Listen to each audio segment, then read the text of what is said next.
जननी है माँ, तू ही दानव घातिनी है माँ, तू ही दानव घातिनी।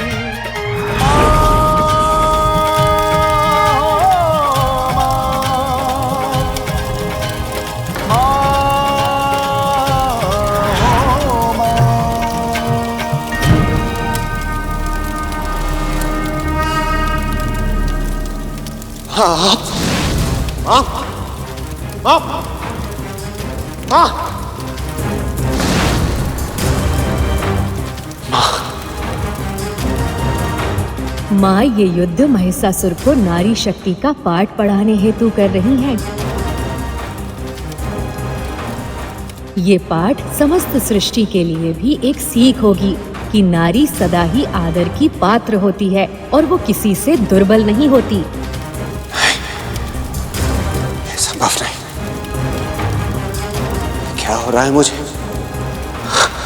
नहीं। माँ! माँ! माँ! आप तो मर गई थी ना माँ? फिर माँ! माँ!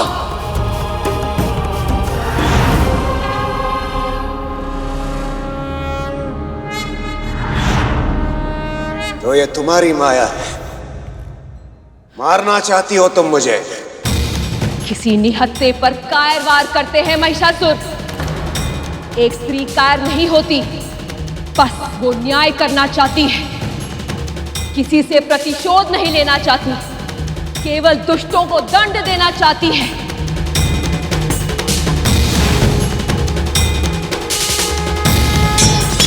ले तलवार उठा महिषासुर और अपने पापों के दंड भोगने के लिए तैयार हो जा।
प्रतीक तू ही जगत की जननी है माँ, तू ही दानव घातिनी है माँ, तू ही दानव घातिनी।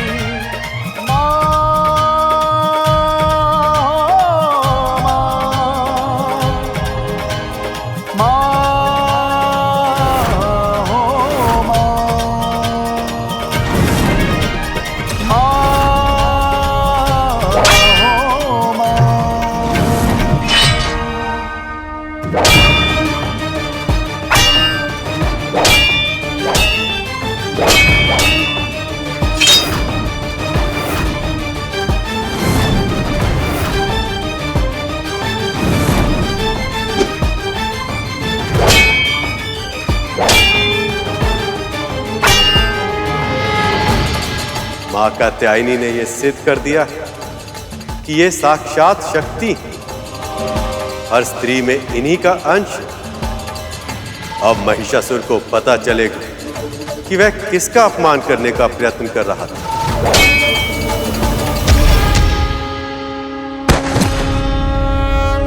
शक्ति रूप महिषासुर मर्दिनी हेमा कात्यायनी, नारी का आदर्श प्रतीक तू ही जगत की जननी है माँ, तू दानव घातिनी है माँ, तू ही दानव घातिनी।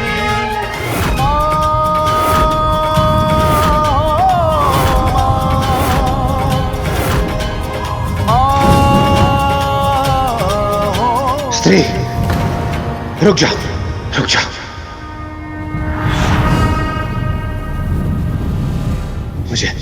मुझे क्षमा कर दो, क्षमा कर दो मुझे देवी, मुझे क्षमा कर दो। यदि इसी बुद्धि का उपयोग तूने समय पे किया होता तो आज तेरी ये दशा नहीं होती महिषासुर। परंतु अपने अभिमान के अंधकार में तू इतना चूर था कि तूने अपने गुरु का सुझाव भी नहीं माना था। और अब बहुत देर हो चुकी है, तेरे पाप क्षमा करने योग्य नहीं है। नहीं, रुको।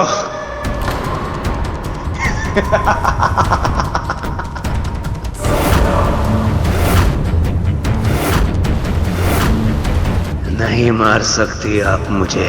मुझे ब्रह्मदेव का वरदान प्राप्त है, कोई नहीं मार सकता मुझे। महिषासुर को कोई नहीं मार सकता। तूने अपनी मृत्यु स्वयं चुनी है दुष्ट। स्मरण कर, क्या कहा था तूने वरदान मांगते समय? कि कोई भी देवता, यक्ष, गंधर्व, किन्नर, कोई भी पशु पक्षी, किसी भी प्रजाति का कोई भी पुरुष मेरा वध न कर सके। आज मृत्यु के भय से तू क्षमा मांग रहा है, पर तुझ जैसे घनघोर पापी को क्षमा करना मेरे अन्य संतानों के साथ अत्याचार करना होगा। और मैं उनके साथ अत्याचार नहीं करूंगी, मैं करूंगी तेरा संहार। शक्ति रूप महिषासुर मर्दिनी हेमा कात्यायनी, नारी का आदर्श प्रतीक तू ही जगत की जननी हेमा, तू ही दानव घातिनी हेमा, तू ही दानव घातिनी।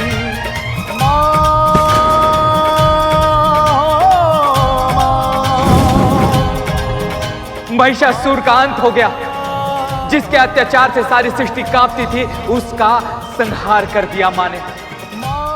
शक्ति स्वरूपा, न्याय रक्षिका, दुष्ट संहारिणी माँ कात्यायनी की, माँ कात्यायनी की, माँ कात्यायनी की, माँ कात्यायनी की, माँ कात्यायनी की, माँ कात्यायनी की, माँ कात्यायनी की, माँ कात्यायनी की, माँ कात्यायनी की, माँ कात्यायनी की।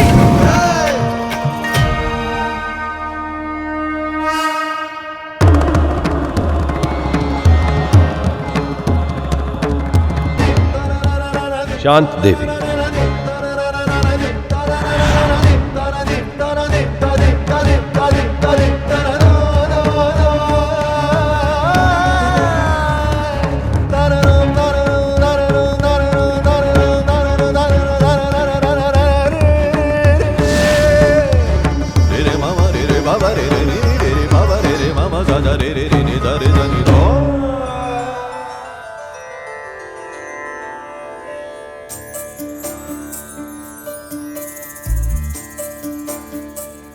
देवी, कुछ समय पहले आपने मुझसे प्रश्न किया था कि आप कौन हैं। आज ना मुझे केवल बल्कि सभी को, समस्त संसार को आपने स्वयं अपना परिचय दिया है। आपने सिद्ध किया है कि आप जगत जननी हैं, शक्ति स्वरूपा हैं। आप जो आप कर सकती हैं, कोई और सोच भी नहीं सकता।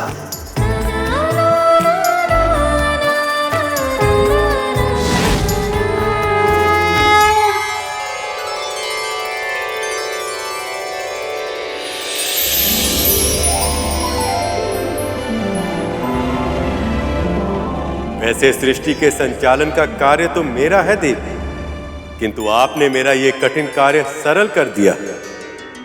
आपका बहुत बहुत धन्यवाद।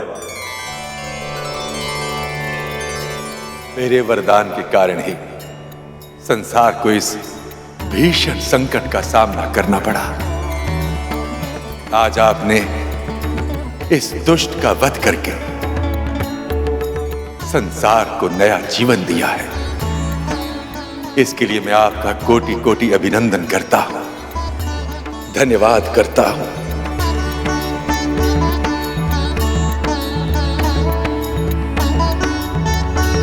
मां, इस महान नीच के नियंत्रण में स्वर्ग का कण कण त्राही त्राही कर रहा था, उसे मुक्त कराया आपने। मेरी पत्नी शची और सभी स्त्रियों को इस भयानक राक्षस से रक्षा की है। आपका बहुत बहुत धन्यवाद मां।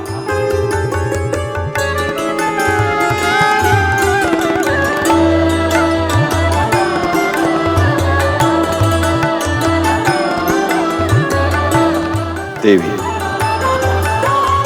आज से ये संसार आपको एक नए नाम से जानेगा। वो जिसने महिषासुर के मद का मर्दन किया, अर्थात महिषासुर मर्दिनी।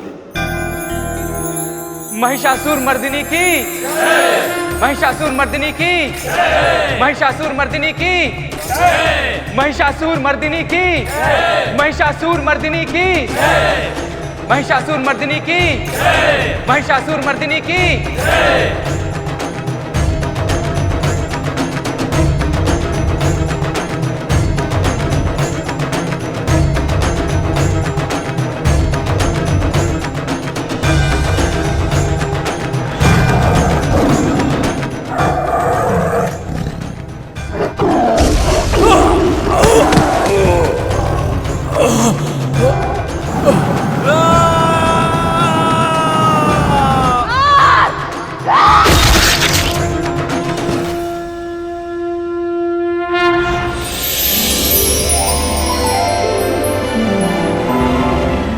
जो भी मेरे इस रूप का ध्यान करेगा वो सदैव संकट से मुक्ति पाएगा।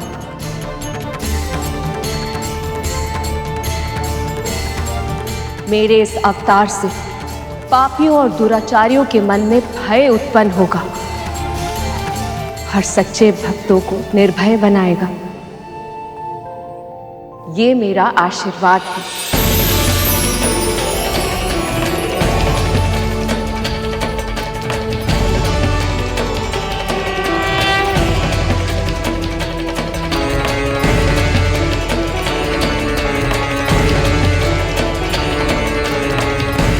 देवी, जिस कर्तव्य को निभाने के लिए आपने यह अवतार धारण किया था, वो अब पूर्ण हो गया है। पर अब आपके इस रूप को देखकर आपके प्रति मेरा प्रेम और अधिक बढ़ गया है।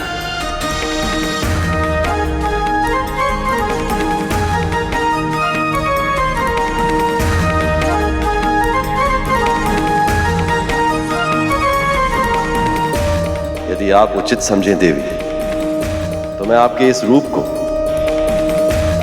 पूर्ण विधि विधान से अपनाना चाहता हूं।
अब आप हमारे संग वापस लौट चले। कैलाश आपके बिना घर नहीं लगता।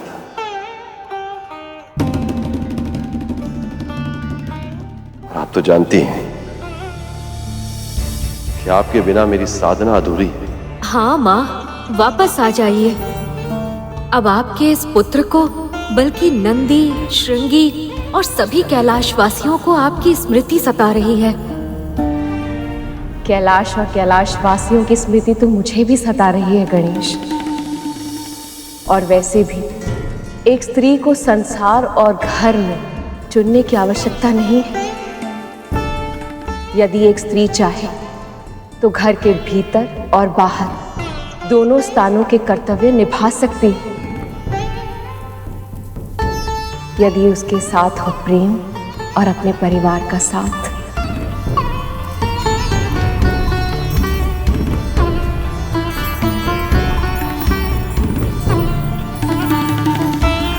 नवरात्रि के 7वें दिन हम माँ के कालरात्रि रूप की आराधना करते हैं।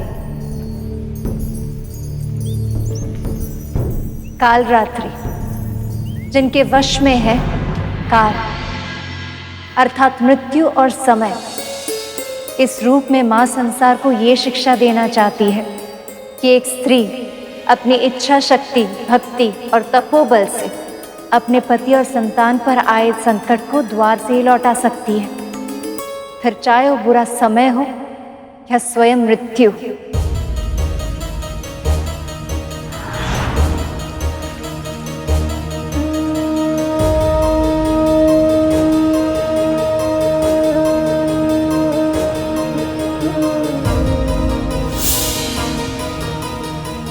स्वरूप में भयंकर दिखाई देने वाली मां कालरात्रि सदैव शुभ फल ही देती है, इसलिए उनका दूसरा नाम शुभंकरी देवी भी है। पिताजी, पुत्र, मेरा पुत्र, मुझे ऐसा आभास हुआ जैसे मेरे पुत्र ने मुझे पुकार लगाई है।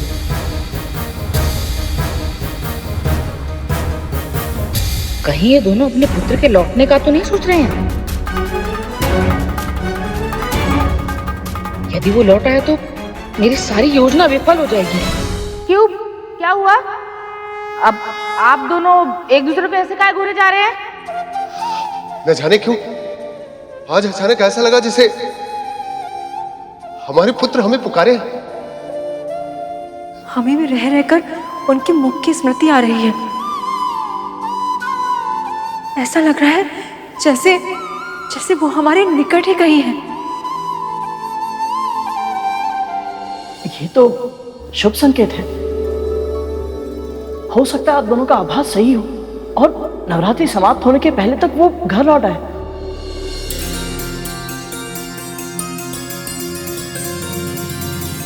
अब आपके पटर पटर करने से थोड़ी हर चीज सत्य हो जाएगी। और आपके पुत्र को कई तरह 12 हो गए हैं। अब तक तो अपने घर का मार्ग भी भूल गया होगा आपका राजकुमार। ये स्त्री मुझे इतने क्रोध से क्यों देख रही है?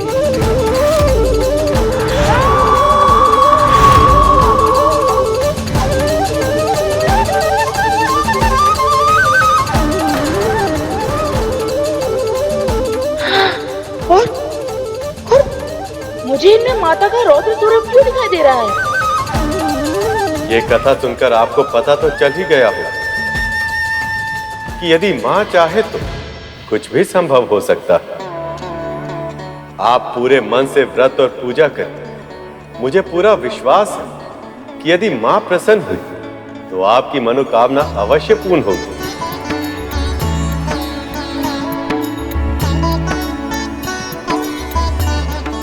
हम भूख का प्रबंध कर लेते हैं।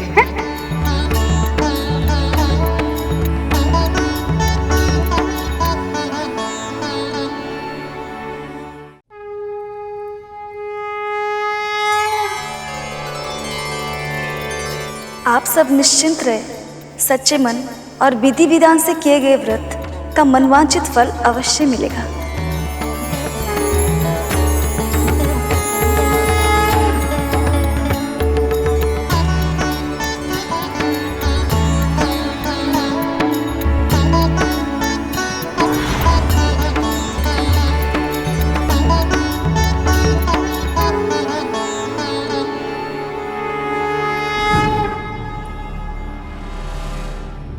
भगवती की कृपा से आज हमें माँ के दर्शन हो ही गए। और माता ने स्वयं हमसे कहा कि हमारी मनोकामना जल्द ही पूर्ण होगी। हमारा पुत्र हमारे पास एक दिन अवश्य लौटेगा।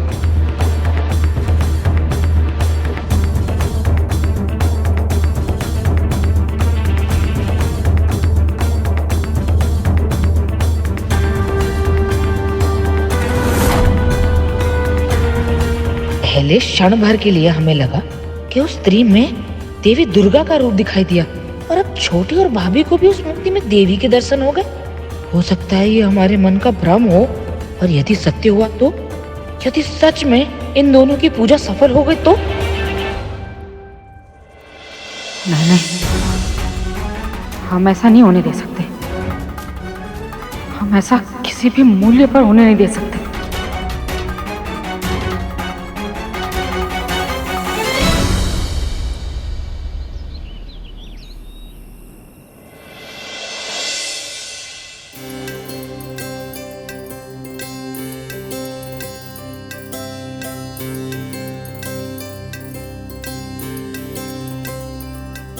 इस व्रत के कारण शास्त्री जी और उनकी धर्मपत्नी के मन में आशा का दीपक जला है।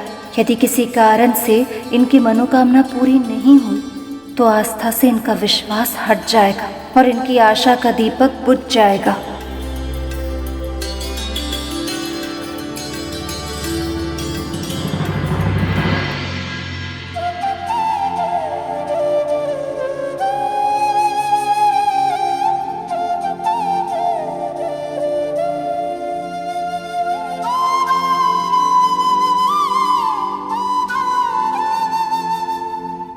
माँ, मार्गदर्शन करें।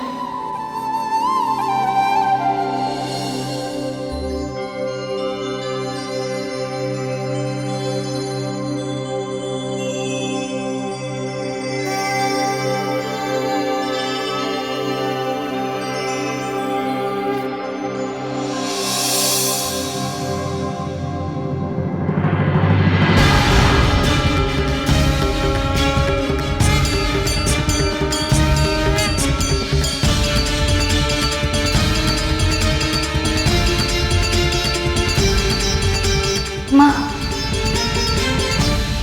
आप मुझसे अलग नहीं है लक्ष्मी। यदि आप चाहें तो जो कुछ भी आप जानना चाहती हैं वो स्वयं जान सकती हैं, परंतु फिर भी आप मेरा ध्यान करके मुझसे मार्गदर्शन प्राप्त करना चाहती हैं। जिस असीम श्रद्धा से आप यह व्रत कर रही हैं उससे मैं अत्यंत प्रसन्न हूँ, और इसीलिए मैं आपकी दुविधा को अवश्य दूर करूंगी। आप जिसे ढूंढ रही हैं वो इस समय अपनी तपस्या में मग्न है, और आप तो जानती ही हैं माता पिता के ऋण को भूलकर कोई भी तपस्या कभी भी सफल नहीं हो सकती। धन्यवाद माँ, आपका बहुत बहुत धन्यवाद। आपने न केवल मुझे उस तपस्वी के बारे में बताया बल्कि उसे सही मार्ग पर लाने का उपाय भी बता दिया।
दुष्ट चिड़िया, तूने एक तपस्वी की साधना भंग करने का दुस्साहस किया।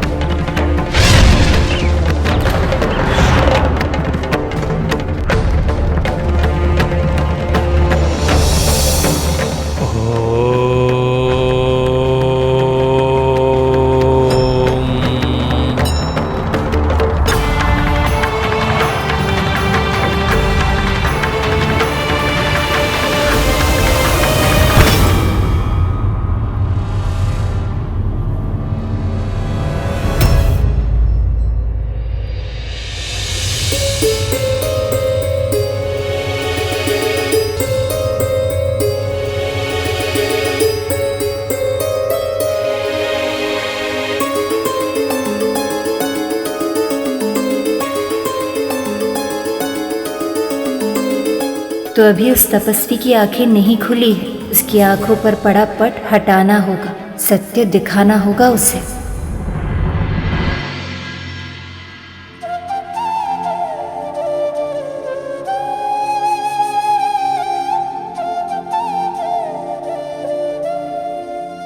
नवरात्रि के 8वें दिन हम माँ के महागौरी स्वरूप की पूजा करते हैं। ये स्वरूप स्त्रियों के द्वारा उनके दिव्य रूप की खोज का फल है। कभी कभी स्त्रियां अपने घर परिवार के दायित्वों का निर्वहन करते हुए अपने वास्तविक स्वरूप को भूल जाती, पर यदि वह चाहें तो अपने दिव्य स्वरूप को फिर से खोज कर अपने खोए हुए अस्तित्व को प्राप्त कर सकती हैं।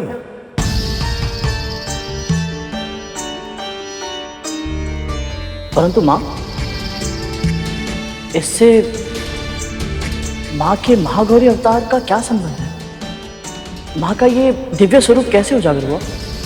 महिषासुर के वध के बाद देवी मां फिर से पहले की तरह पूर्ण तन्मयता के साथ अपने परिवार और कैलाश की व्यवस्था संभालने लगी। दिन प्रतिदिन के इस अनवरत क्रम और अपने दायित्व को निभाते निभाते वो अपना वास्तविक स्वरूप भूलते जा रही थी।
पार्वती, भोर से लेकर रात्रि तक निरंतर किसी न किसी कार्य में मग्न ही रहती हैं आप। आज भी तो सुबह से व्यस्त हैं। श्वास लेने तक के लिए विश्राम नहीं लिया आपने। तनिक थोड़ा विश्राम कर लीजिए। क्या करूं महादेव, कार्य की अधिकता ही इतनी अधिक है। और वैसे भी सत्य तो ये है कि मुझे अपने घर के काम में और अपने इस कैलाश के दायित्व निभाने में बहुत प्रसन्नता अनुभव होती है।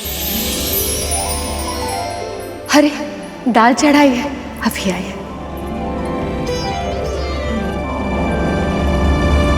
पुनः पहले के ही भांति सब घटित हो रहा है। पार्वती अपनी दिव्यता खो रही है। महादेव देवी पार्वती के तेज को कम होते हुए देख रहे थे। उन्हें लगा कि यही उचित समय है।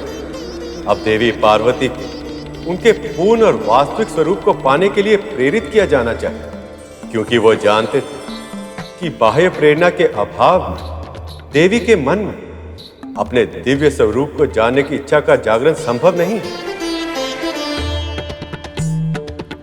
पर इस संसार को मां के दिव्य स्वरूप की आवश्यकता थी, क्योंकि बहुत सारी सिद्धियां ऐसी थी जो साधक को केवल देवी माँ से ही प्राप्त हो सकती थी, और उसे प्राप्त करने के बाद ही ये साधक इस जन कल्याण के कार्य को करने में सक्षम होते हैं। इसके अतिरिक्त स्त्री शक्ति की पूर्ण व्याख्या और स्थापना के लिए भी उस स्वरूप का प्रकट होना बहुत आवश्यक था।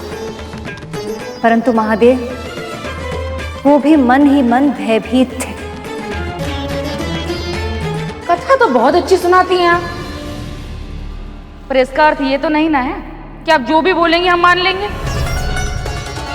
अब भूतनाथ महादेव किसी से क्यों भयभीत होंगे भला, हम बतलाइए। वैसे सभी को यही लगता है कि पत्नियां ही पति से भयभीत होती हैं, किंतु सत्य तो ये है कि पतिव्रता स्त्रियों से पति भी भयभीत होते हैं, क्योंकि ऐसी स्त्रियां अपने सभी कर्तव्यों का पालन बहुत सुगमता से करती हैं, अपने सभी कार्यों को बहुत लगन से करती हैं और अपने दायित्वों को निभाकर बहुत गर्व अनुभव करती हैं। वो ऐसे में एक स्त्री को उसके दिव्य रूप के लिए प्रेरित करने का अर्थ होता है उसके वर्तमान की निंदा करना। और महादेव की भी दुविधा यही थी कि वह अपनी प्रिय, अपनी पत्नी की निंदा कैसे करें।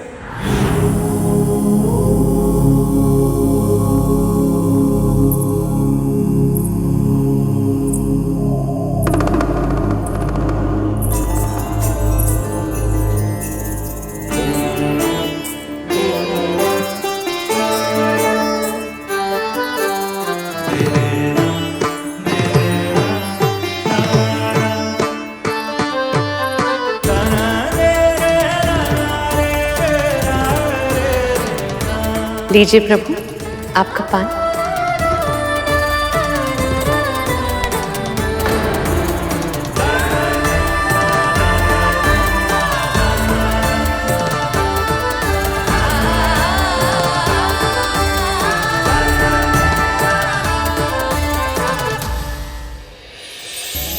क्या हुआ?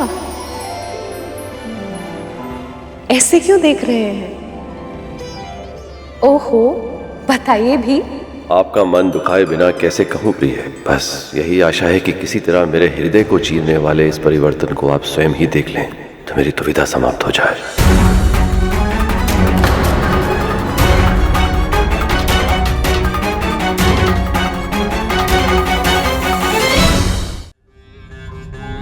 लीजिए, इतने कार्य शेष हैं और आपको विनोद सूझ रहा है।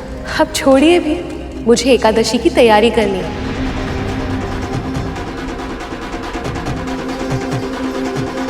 पार्वती को दिखाई क्यों नहीं दे रहा कि इनका स्वरूप अपनी दिव्यता खो रहा है। आपने कुछ कहा प्रभु?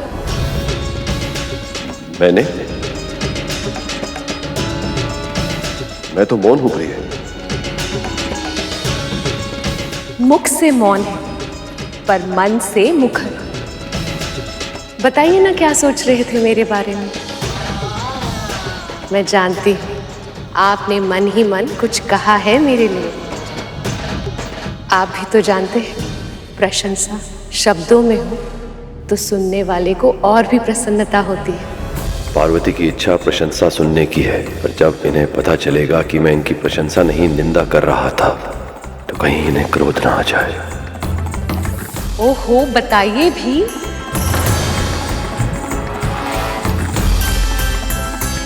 नहीं प्रिय, मैं कुछ नहीं सोच रहा। आइए, आप बैठिए मेरे पास। नहीं, पहले आप बताएंगे कि आप क्या सोच रहे थे। मन में अगर कोई विचार आ ही गया है तो उसे बताने में कैसी कठिनाई प्रभु, बताइए ना। ऐसा कुछ नहीं है प्रिय। जब तक आप बताएंगे नहीं मैं यहां से जाऊंगी नहीं। बताइए क्या सोच रहे थे। छोड़िए, अभी किन बातों में उलझ गई?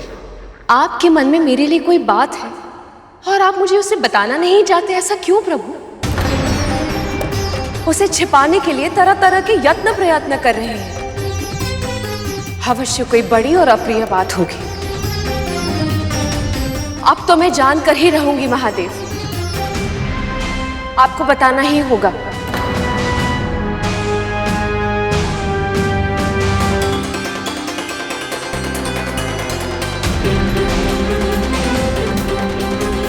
ठीक है, यदि आप बताएंगे नहीं तो क्या मुझे पता नहीं चलेगा?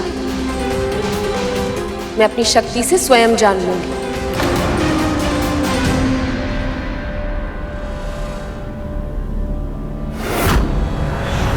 पार्वती को दिखाई क्यों नहीं दे रहा कि इनका स्वरूप अपनी दिव्यता खो रहा है? इनका क्रोध बढ़ रहा है, कहीं कुछ अप्रिय ना हो जाए।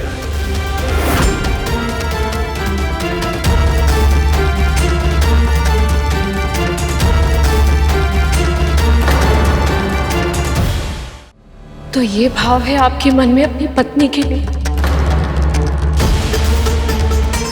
मुझे तो आभास भी नहीं था कि आप मेरे रूप को लेकर प्रसन्न नहीं हैं। मुझे तो लगता था कि मैं हर रूप में, हर वेश में आपकी प्रिय हूं।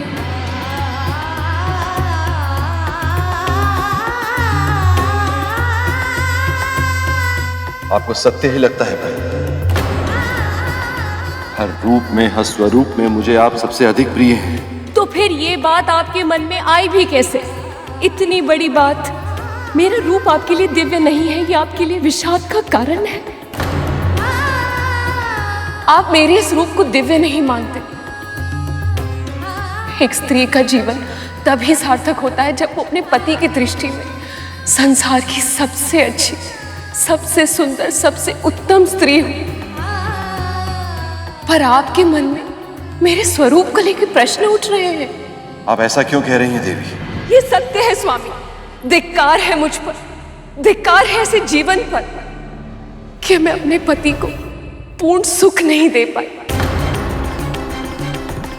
और इसीलिए अब मैं यहां नहीं रह सकती महादेव।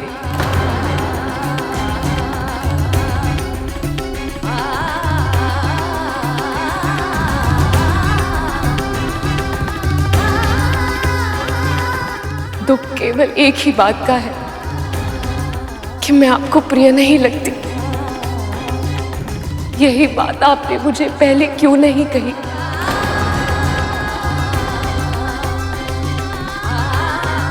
मैं भ्रम में थी। मुझे सत्य पता होता तो मैं पहले ही चली जाती आपके जीवन से, इस कैलाश से।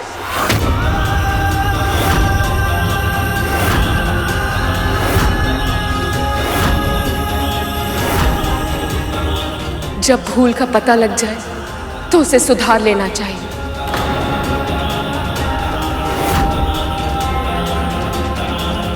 और इसीलिए अब मैं यहां एक क्षण भी नहीं रुकूंगी महादेव।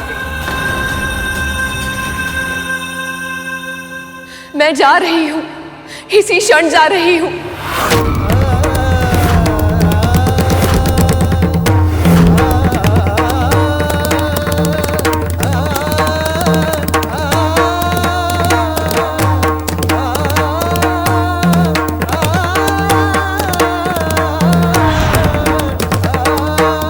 पार्वती, पार्वती, पार्वती।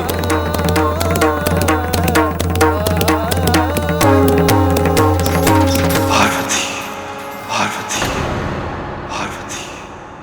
मेरे मन का, मेरी आत्मा का आधा भाग हैं आप। फिर भी आज आपको अपने से दूर जाते हुए देखने के अतिरिक्त और कुछ नहीं कर सकता मैं। संसार के हित के लिए मुझे ये अपार दुख भी सहना ही होगा। आज एक बार फिर विरह का हलाहल मुझे पीना ही होगा प्रिय। महादेव ने जो सोचा था माँ वो तो जान गई, परंतु मन के भाव को जाने बिना क्रोधित हो गई वो। फिर क्या हुआ माँ? फिर देवी पार्वती तपस्या करने चली गई ताकि वो अपने उस दिव्य स्वरूप को वापस प्राप्त कर सके जिसकी इच्छा महादेव के मन में थी। तपस्या और आराधना जैसे कठिन श्रम काहे करने गए? अरे वो तो देवी है, इच्छा करती फिर जो चाहे स्वरूप उनको मिल जाता।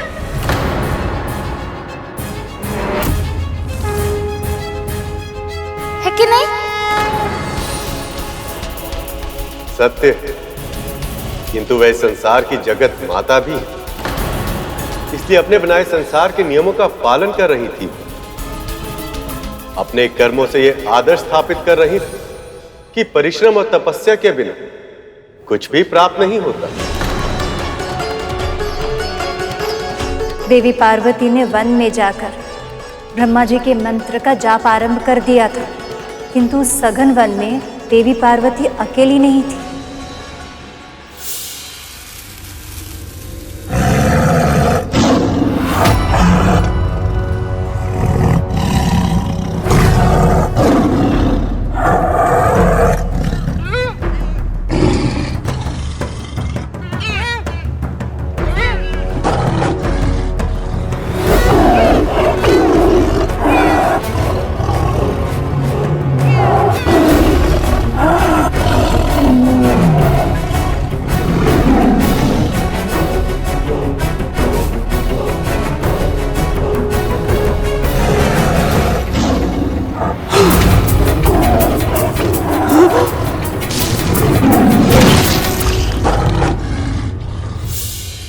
उस वन में एक सिंह भी रहता था जो अब वृद्ध हो चला था।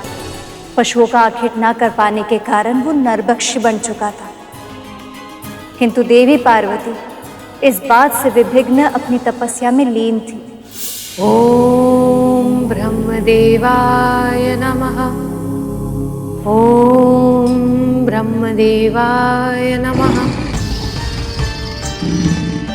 ओम ब्रह्मदेवाय नमः।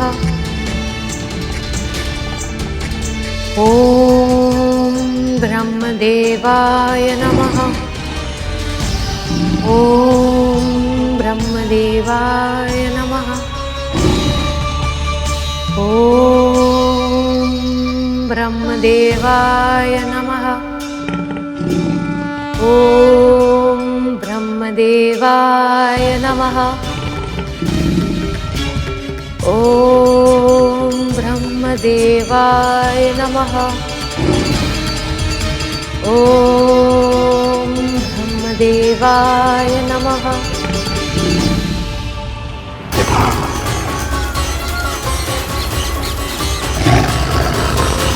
ओम ब्रह्मदेवाय नमः। ओम ब्रह्मदेवाय नमः।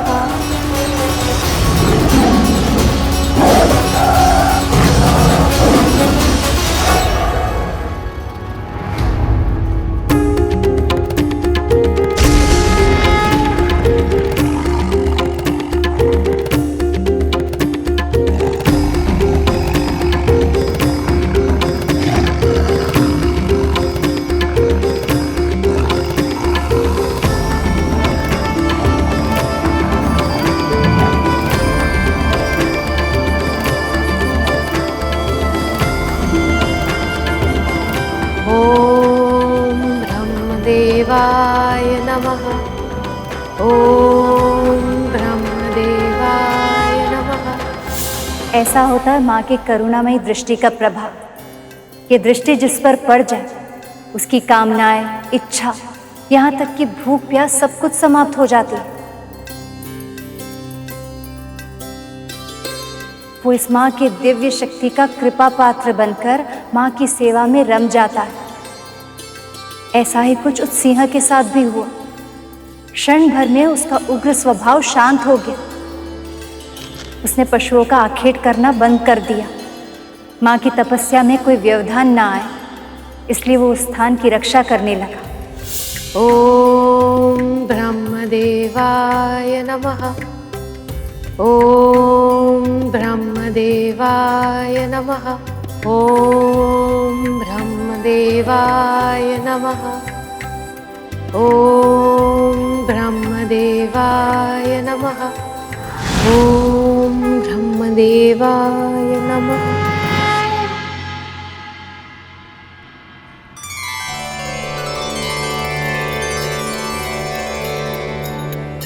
ब्रह्मदेव, कल्याण हो।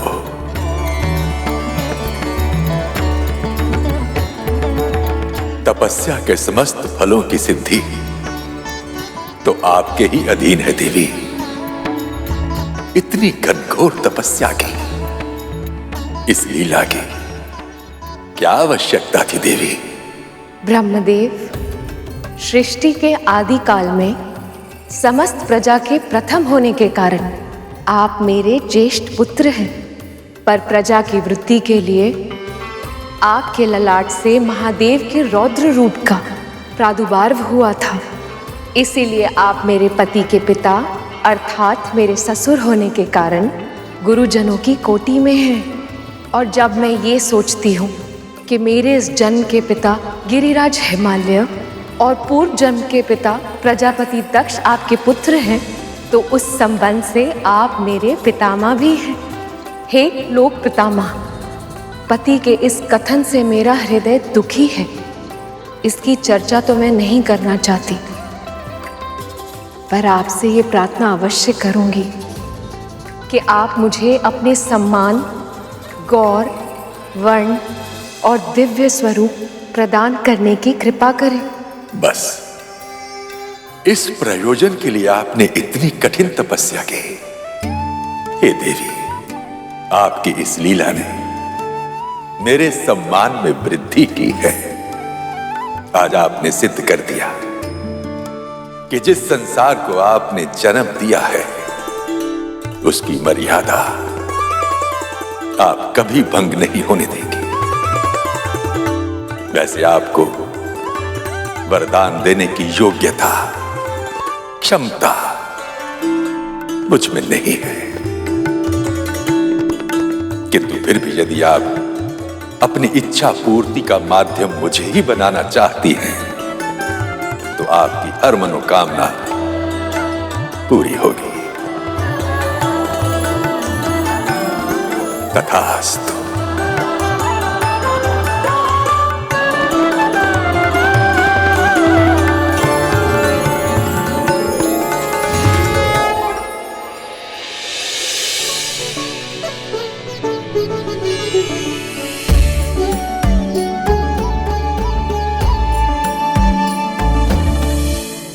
हे देवी, समस्त संसार को आपके इस महागौरी स्वरूप की बहुत आवश्यकता थी।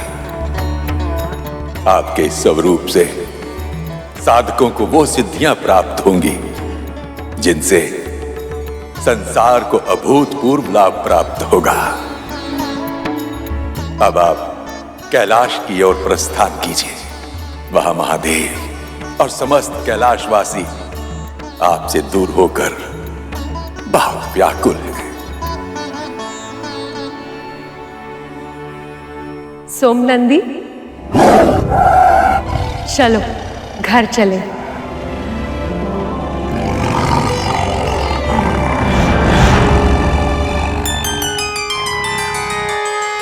तो इस तरह अपने दिव्य स्वरूप को प्राप्त करने के बाद माँ कैलाश लौट गई। नहीं सुपर्ण, उनके मार्ग में एक विघ्न भी शेष था।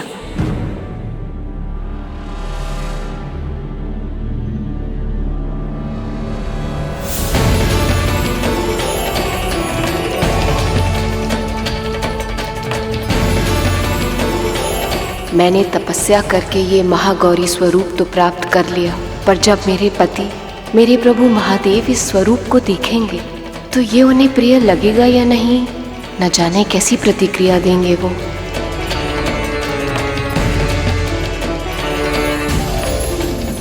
गणेश, कार्तिकेय, शीघ्रता करो, तुम्हारी मां आने वाली होंगी।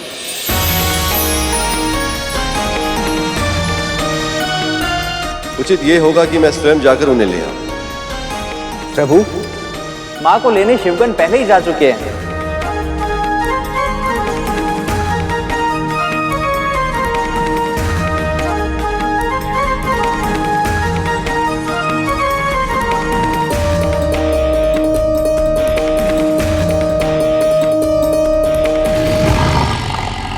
क्या हुआ सोमनंदी, रुक क्यों गए?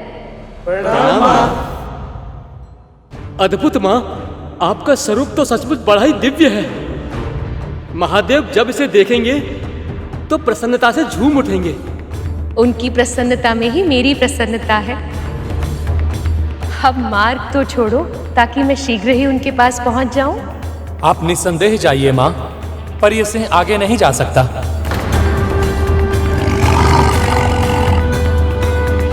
ये शिवगण मेरे वाहक सिंह को मेरे ही कैलाश में प्रवेश करने से रोक रहे हैं।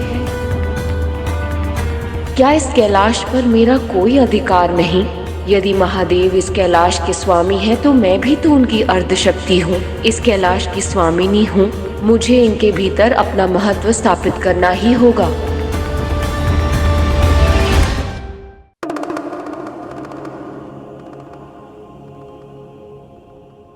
देवी अभी तक कैलाश क्यों नहीं लौटी? तब विलंब क्यों हो रहा है उन्हें? पिताजी तो इतने उत्साहित और व्याकुल नजर आ रहे हैं, जैसे पहली बार माँ से भेंट करने वाले हो। माँ के नए स्वरूप को तो वो पहली बार ही देखेंगे भ्राता। और सत्य कहूँ तो उत्साह और व्याकुलता तो मेरे मन में भी है। मेरे मन में भी है। इस सिंह का नाम सोमनंदी है। ये मेरा प्रिय है और ये मेरे साथ कैलाश जाएगा। कौन रोकेगा मुझे? तुम या तुम या फिर तुम? हम तो आपके दास हैं माँ, हम आपको कैसे रोक सकते हैं? हम तो केवल महादेव के नियमों का पालन कर रहे हैं माँ, और कैलाश के नियमानुसार वहां केवल शिवगण ही रह सकते हैं। यदि महादेव अनुमति दे दें तो इसे कैलाश में प्रवेश देने से हमें कोई आपत्ति नहीं माँ। तो फिर बुलाइए अपने कैलाशपति को।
बहुत प्रसन्न हूं देवी, आप अपनी तपस्या में सफल हुए। अब भीतर चलिए। आपका कैलाश अपनी कैलाश स्वामिनी की प्रतीक्षा कर रहा है।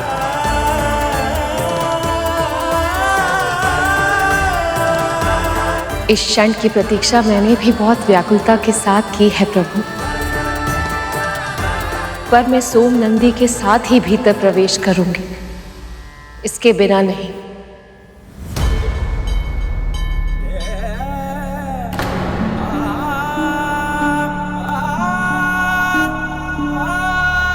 ये कैसे संभव है देवी?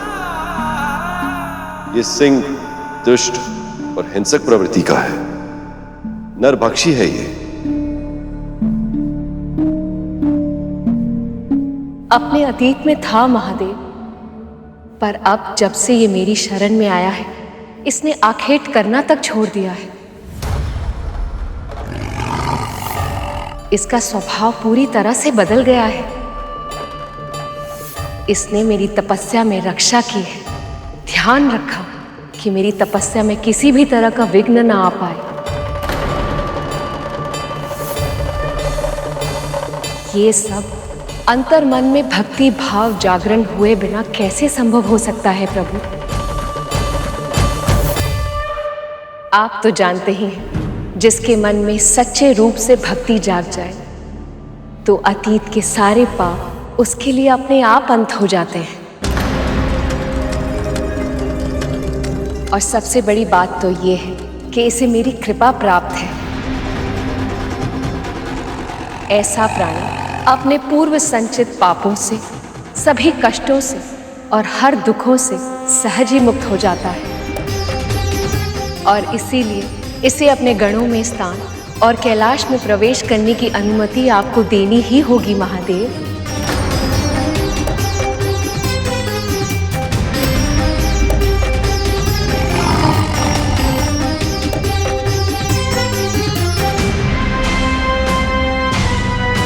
ये कैसी विडंबना है, पार्वती इतने समय पश्चात वापस लौटी हैं और इस सिंह को कैलाश में रहने की अनुमति मांग रही हैं, जहां और भी कई प्राणी निवास करते हैं।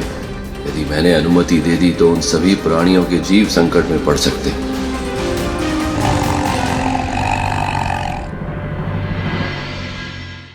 पर मां, यहाँ नंदी जी और श्रृंगी भी तो रहते हैं। सिंह और बैल का संबंध स्वभाव से ही शत्रुता का है। ऐसे में इस सिंह का कैलाश में निवास कैसे संभव हो पाएगा मां?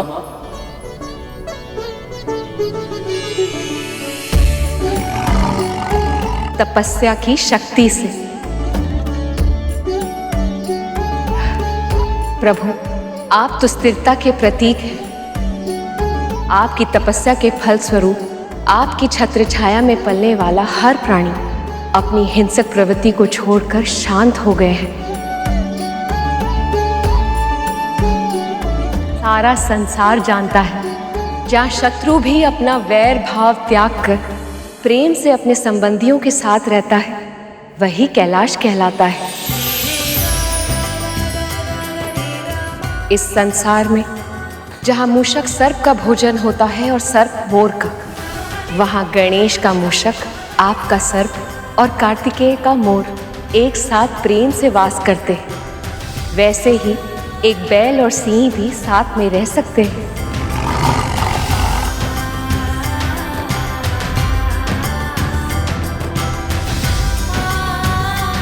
आपने सत्य कहा देवी।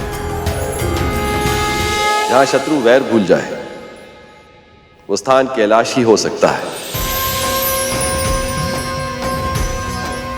मैं आपके सिंह सोमनंदी को अपने गढ़ों में स्थान देता हूं और आज से सोमनंदी हमारे साथ कैलाश पर ही निवास करेगा।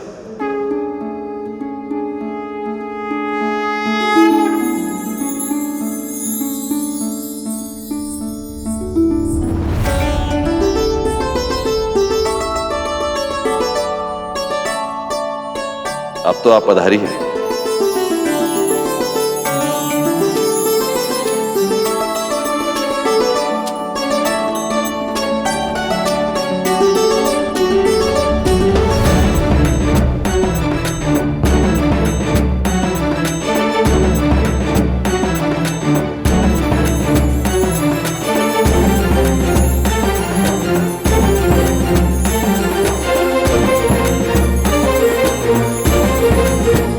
तो इस प्रकार शक्ति ने अपने माँ गौरी अवतार को सार्थक किया, किंतु उनका उपकार मानने के स्थान पर देवता अपने अहंकार में डूबने लगे।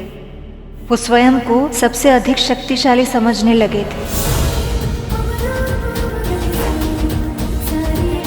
और इसी अहंकार का विनाश करने देवी पार्वती माँ सिद्धदात्री का अवतार लेंगी।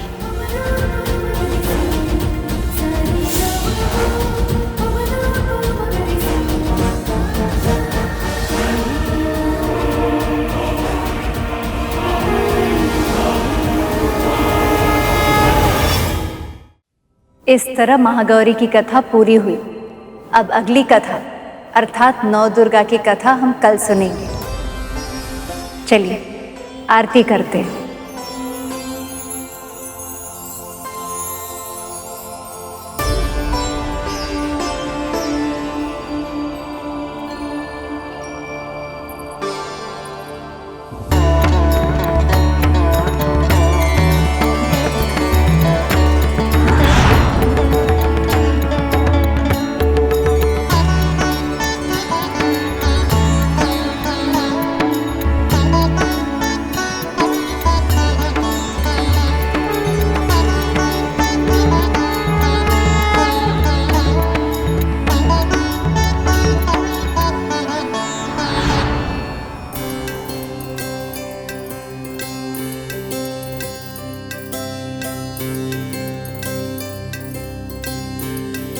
माँ, जिस तरह से आपने शिव परिवार को पूरा कर दिया,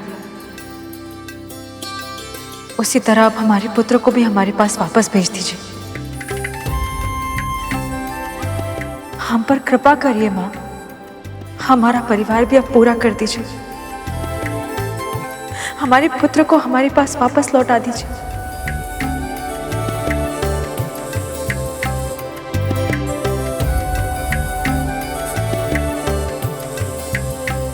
यदि तुम्हारे पुत्र को लौटना होता तो अब तक आ चुका होता।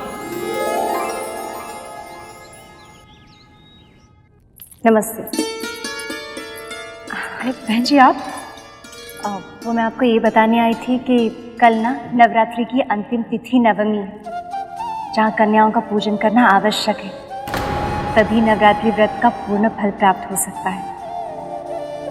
आप चिंता नहीं ना कीजिए बहन जी, हम गांव में जाकर सभी योग्य कन्याओं को न्योता दे देंगे। आपकी इस निष्ठा को देखकर माँ प्रसन्न ना हो, ऐसा तो हो ही नहीं सकता। मुझे पूरा विश्वास है कि आपका पुत्र अवश्य लौटेगा। वो इस संसार में जहां कहीं भी होगा, आपकी स्मृति से वो यहाँ आपके पास अवश्य आएगा। किंतु मेरे होते हुए ये कभी संभव नहीं होगा। इनका पुत्र कभी नहीं लौटेगा।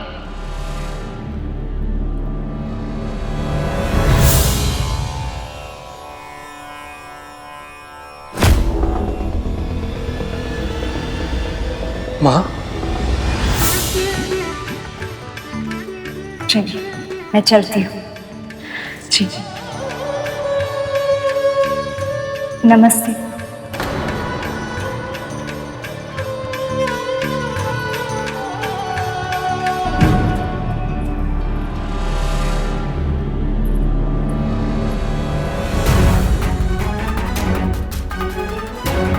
यदि पूजा सफल होने से इनके पुत्र के लौटने की तनिक भी संभावना है तो हम उस संभावना को ही नष्ट कर देंगे। इनकी पूजा को खंडित कर देंगे हम। बहन जी, इस बार हम भी अपने अतिथियों के साथ नवरात्रि की व्रत कथा का आयोजन किए हैं और इसीलिए आप सबकी बेटियों को आमंत्रित करने आए हैं पूजन और भोजन के लिए। अरे शास्त्राइन, आपके घर से सुंदर आरती के स्वर तो हमें भी सुनाई देते हैं और भूख की सुगंध भी तो आती है। सत्य कहें तो वातावरण इतना पवित्र हो गया है कि आपके घर की दिव्यता का आनंद हम भी लेना चाहते हैं और हम अपनी कन्याओं को भोजन करने के लिए अवश्य भेजेंगे। आप सभी का बहुत बहुत धन्यवाद। माँ भगवती का बहुत बहुत धन्यवाद।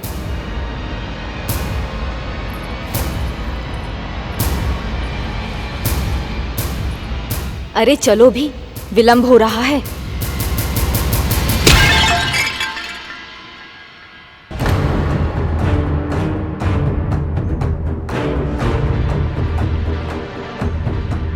सर्वनाश का घड़ा फोड़े हैं हम, ताकि आप सबको चेतावनी दे सके। अरे कैसी चेतावनी शकुंतला? अब अपने भाई भौजाई को तो तंत्र मंत्र से बचा नहीं पाए हम, पर आप सबके पास अब भी समय है। कहीं ऐसा ना हो कि आपकी पुत्रियां भोग के लिए जाएं और फिर कभी लौट कर ही ना आए।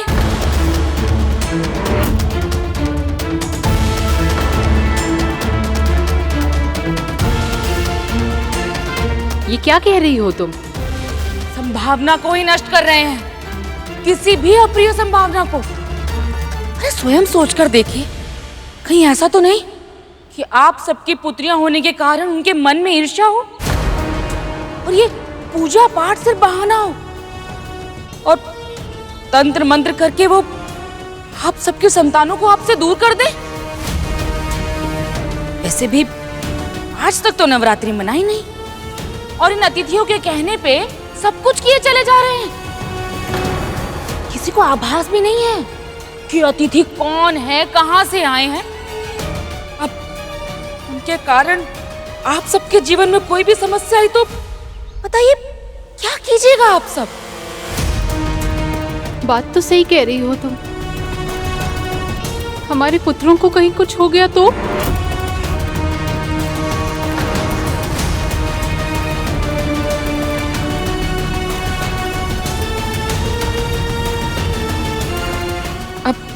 चेतावनी देना हमारा काम था, बाकी आप सब देख ही लीजिएगा।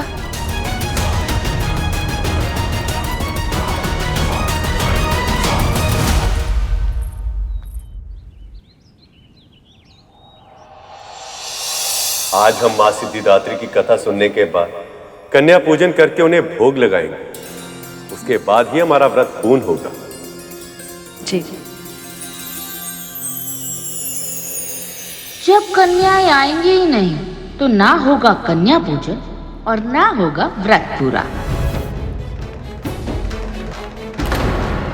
कितने तुच्छ विचारधारा है स्त्री की। यदि इसे अभी दंड नहीं दिया तो ये अपनी प्रवृत्ति कभी नहीं बदलेगी।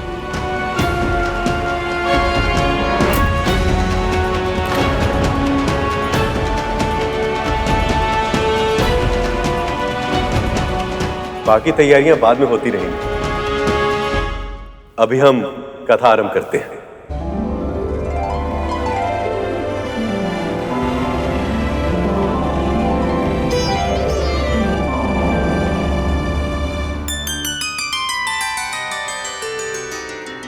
सिद्धिदात्री, जैसे कि नाम से स्पष्ट है, सभी सिद्धियों को प्रदान करने वाली सर्वोच्च शक्ति है ये।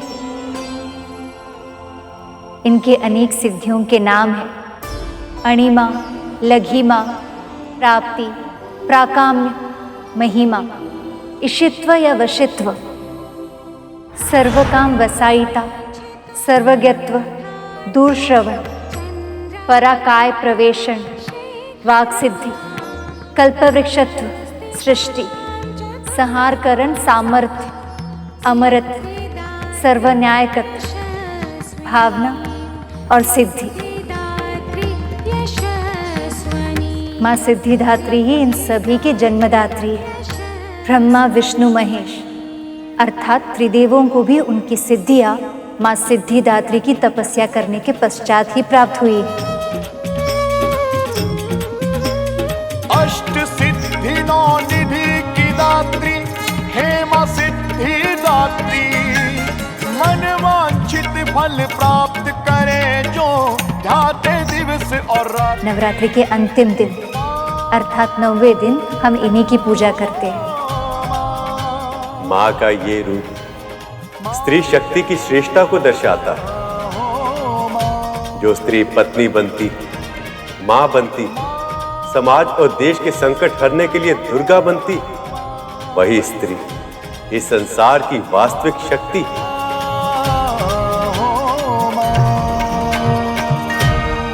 इस समस्त संसार में जो भी शक्ति विद्यमान है, उसकी स्रोत केवल और केवल स्त्री ही है। तब तो प्रभु, मैं ये जानने के लिए बहुत उत्सुक हूं कि माँ का ये रूप संसार के सामने कैसे उजागर हुआ। माँ ने ये रूप संसार को ये संदेश देने के लिए प्रकट किया था कि स्त्री ही इस संसार की सर्वोच्च शक्ति है। इसलिए किसी को भी अपनी शक्ति के अहंकार में किसी भी स्त्री को तुच्छ नहीं समझना चाहिए। बहुत समय पहले की बात है, असुरों को पराजित करने वाले देवताओं को अहंकार आ गया था। वो स्वयं को सबसे अधिक शक्तिशाली समझने लगे थे।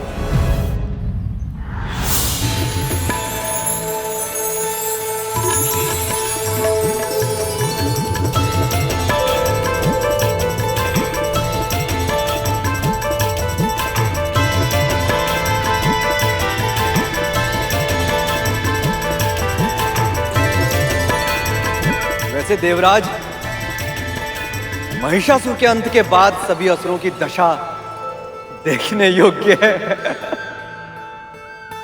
सारे असुर पाताल लोक में रहने के लिए विवश हो चुके हैं। धर्म की रक्षा के लिए यह आवश्यक था वायुदेव। पृथ्वी पर अब यज्ञ सुचारू रूप से चल रहा है और भविष्य के रूप में मिलने वाला आहार बिना किसी रुकावट के हमें निरंतर मिल रहा है।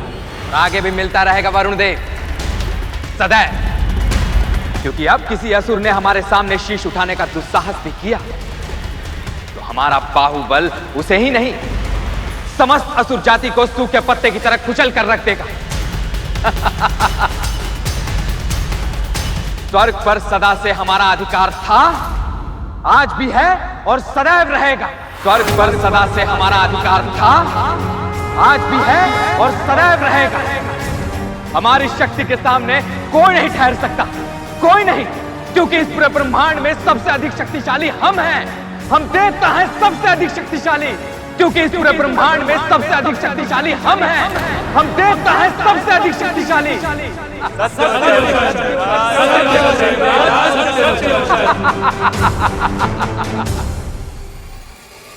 देवराज और अन्य देवताओं को शक्ति का अभिमान हो रहा है। वो भूल रहे हैं कि अभिमान तामसिक दोष है और पतन का कारण बन जाता है। पर यदि ऐसा हुआ तो संसार धर्म संकट में पड़ जाएगा। मुझे उनका अभिमान तोड़ना होगा।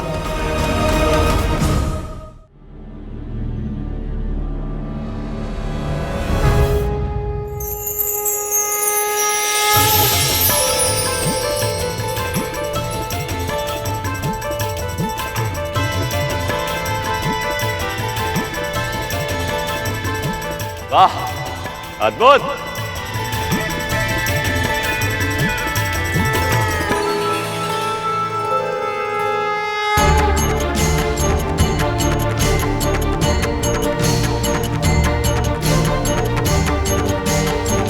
ये प्रकाश कहां से आ रहा है?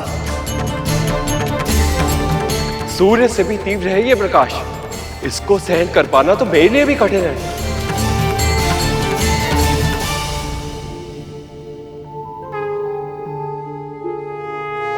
देवराज, ये प्रकाश पुंज तो स्वर्ग द्वार से आ रहा है।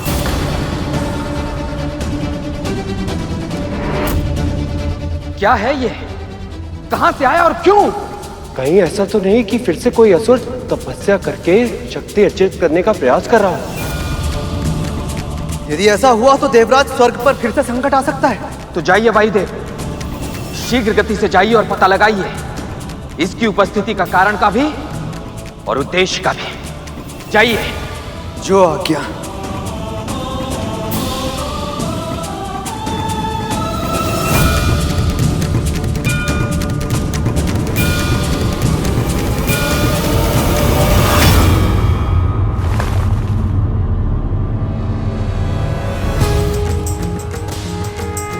कौन हो तुम?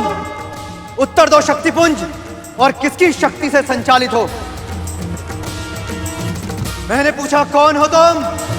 मैंने पूछा कौन हो तुम? मैंने पूछा कौन हो तुम? पहले तुम बताओ तुम कौन हो? मेरे स्वर से कंपन कर रहे संसार को देखकर भी तुम्हें मेरा परिचय नहीं मिला? वायुदेव, वायुदेव हूं मैं।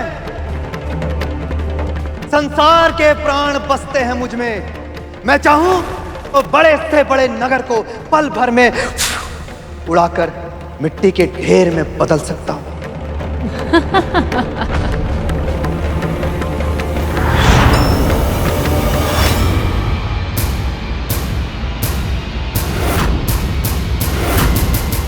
मैंने पूछा अपना परिचय दो, कौन हो तुम?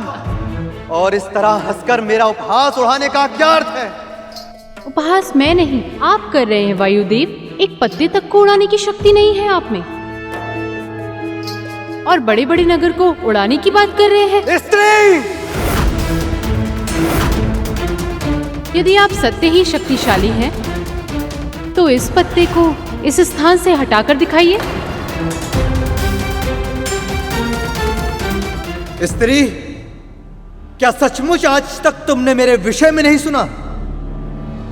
वायु हूं मैं, वायुदेव। और रही बात तुम्हारे इस पत्ते की, तो इस साधारण से पत्ते को उड़ाने के लिए तो मेरी आधी श्वास ही पर्याप्त है। बस बात ही करेंगे या अपनी शक्ति का प्रदर्शन भी करेंगे वायुदेव? चुनौती, चुनौती और मुझे, वायुदेव को। तो हे स्त्री, देखो अपने इस साधारण से पत्ते की दशा।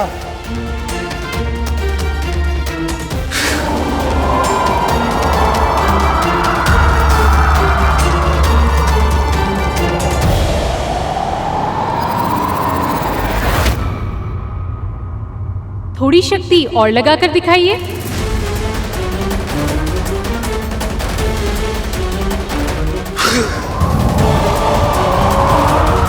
पत्ता अपने स्थान से हिल क्यों नहीं रहा है?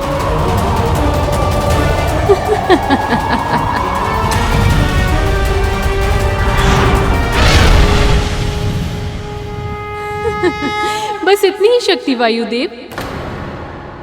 एक बार और प्रयास करके देखो।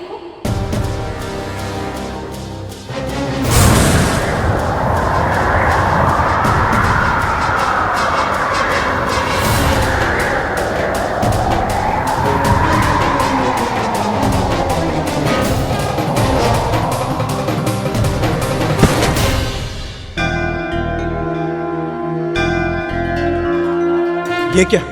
पत्ते का आकार तो बढ़ता ही जा रहा है। ये क्या हो गया? और ये स्त्री कौन है? कौन है ये स्त्री?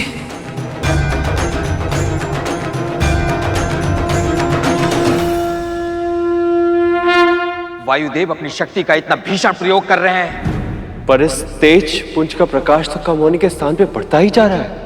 जितना पहले सोचा था समस्या उससे अधिक गंभीर है। अब मुझे ही जाकर देखना होगा। अग्निदेव, वरुण देव,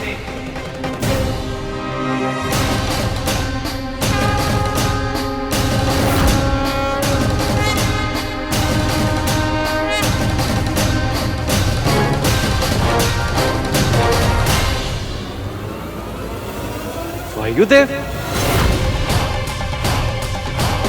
चलिए आप सब अपनी अपनी शक्तियों का प्रदर्शन करके देख लीजिए।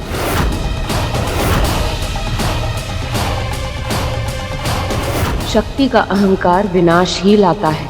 अब तुम देवताओं के अहंकार का अंत करूंगी मैं, और शक्ति का सच्चा स्वरूप क्या है ये तुम्हें ज्ञात कराऊंगी।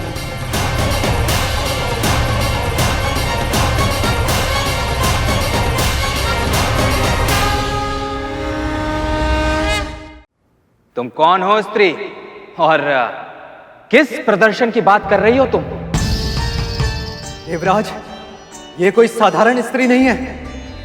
ये एक मायावी स्त्री मालूम होती है।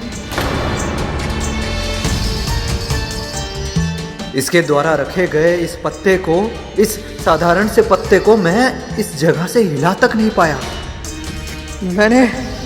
मैंने इस प्रयास में अपनी सारी ऊर्जा प्रयोग में ला दी, और अब मैं पूरी तरह से निस्तेज हो चुका हूं। कुछ कीजिए देवगण, कुछ कीजिए। आप प्रयास करके देख लो देवगण। यदि आप में से किसी ने भी इस पत्ते को यहाँ से हटा लिया तो मैं स्वीकार कर लूंगी कि देवता ही सबसे अधिक शक्तिशाली है।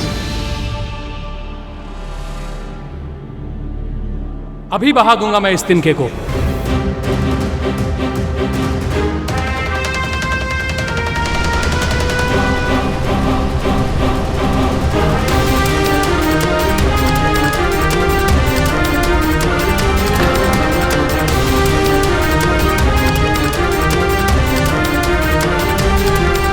ये तिनका तो गीला भी नहीं हुआ वरुण देव।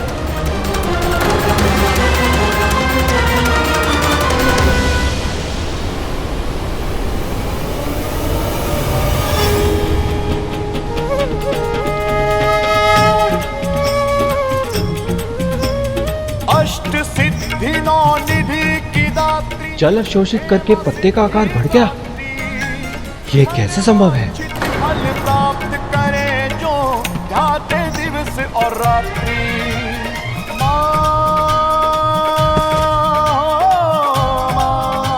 रक्षा कीजिए देवराज, हमें बचा लीजिए। ये कैसी माया है स्त्री? कैसी भी माया क्यों ना हो देवराज, पर मेरे ताप से नहीं बच पाएगी। इस पत्ते के साथ साथ स्त्री की माया भी भस्म कर दूंगा मैं।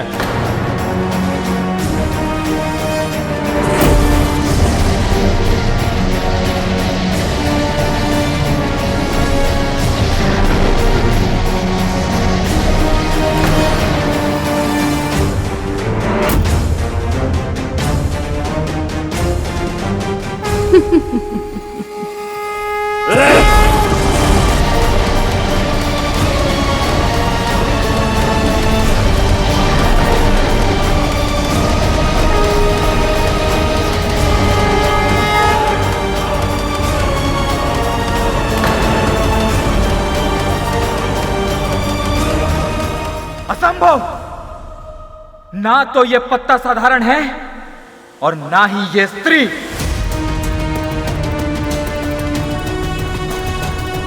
अब इस माया को नष्ट करूंगा मैं।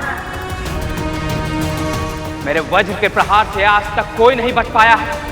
अब सबसे पहले ये पत्ता समाप्त होगा और फिर समाप्त होगी तुम।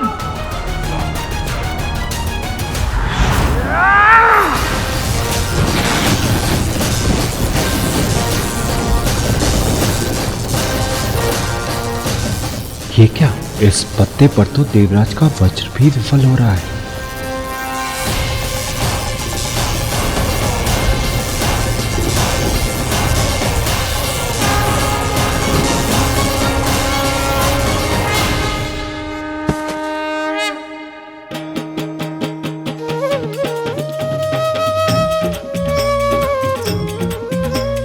अष्ट सिद्धि नौ निधि की दात्री हेमा माँ, आप इतनी शक्तिशाली कैसे? हम देवता मिलकर भी इस साधारण से पत्ते का सामना नहीं कर पाए। कृपया हमारे अपराध क्षमा कीजिए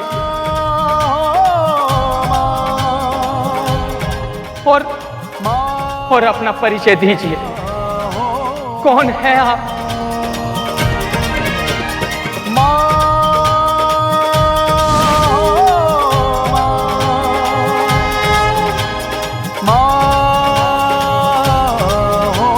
मैं ही तुम सबके भीतर निवास करने वाली शक्ति हूं। इस जगत में कुछ भी कर पाने का सामर्थ्य मुझसे ही है। मेरे ही कारण तुम असुरों पर विजय प्राप्त कर पाए। मैं ही हूं 10 महाविद्याएं।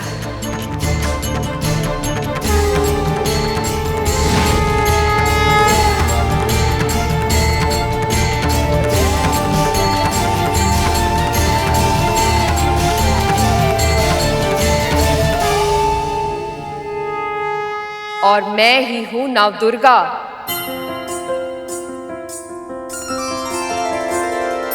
दुर्गा दुर्गति शमनी, दुर्गा पदिनी पारिणी, दुर्गा मच्छदिनी, दुर्गा साधिनी, दुर्गा नाशिनी।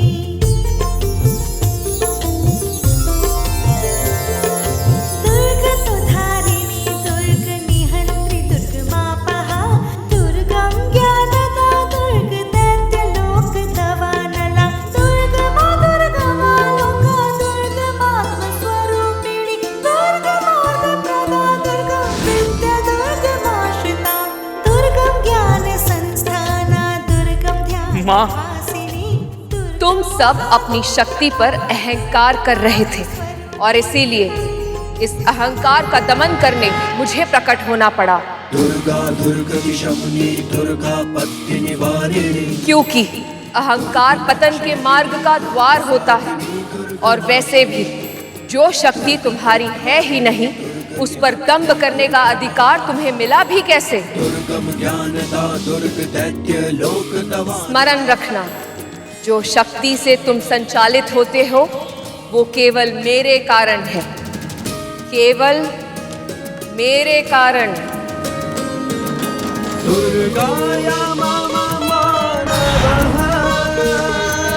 अखेते सर्वो भयानः, मुक्तो भविष्यति न संशयः। ये पूरा ब्रह्मांड जगत जननी की शक्ति से ही चलायमान है देवराज। इनकी तपस्या के द्वारा प्राप्त की गई सिद्धियों से ही ब्रह्मदेव संसार की सृष्टि और नारायण संचालन कर पाते हैं।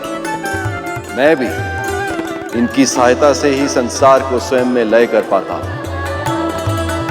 आदि शक्ति अर्थात समस्त संसार की मां अम्बे ही हमारी आराध्य है। हम त्रिदेव प्रतिदिन इनकी ही आराधना करते हैं। हे सिद्धिदात्री, आपसे विनम्र निवेदन है कि देवताओं की इस भूल के लिए उन्हें क्षमा कीजिए।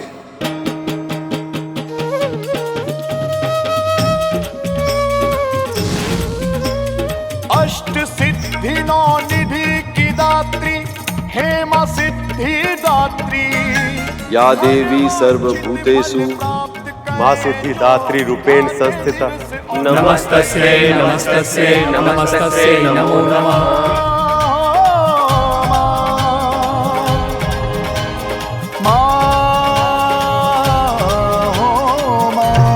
मैं तुम्हारी आराधना से प्रसन्न हूँ।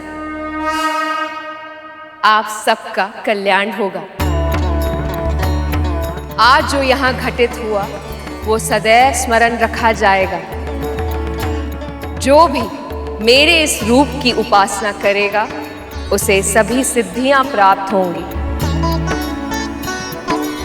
और उसकी इच्छाओं का अंत होगा।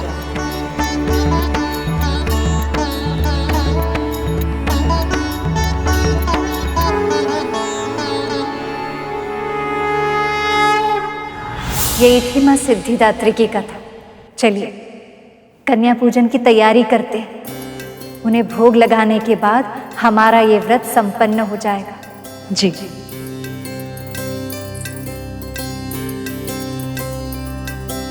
हम भी आसन लगाते हैं, उसके बाद हमें फल भी लेके आए। इस शुभ कार्य में हम भी आपका साथ देंगे। हाँ हाँ आइए।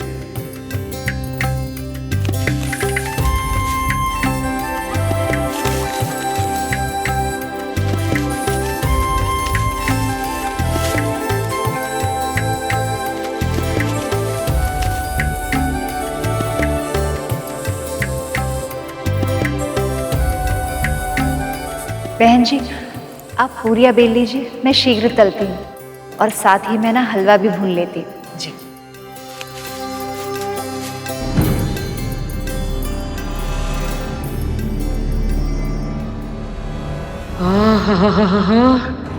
सुगंध तो सचमुच बहुत ही अच्छी आ रही है। पेट में मूषक खेल कूद करने लगे हैं और जीभ चटकारे लेने की कल्पना में व्याकुल हो गई है। पर कन्या पूजन और भोग से पहले कुछ खाने को मिल ही नहीं सकता।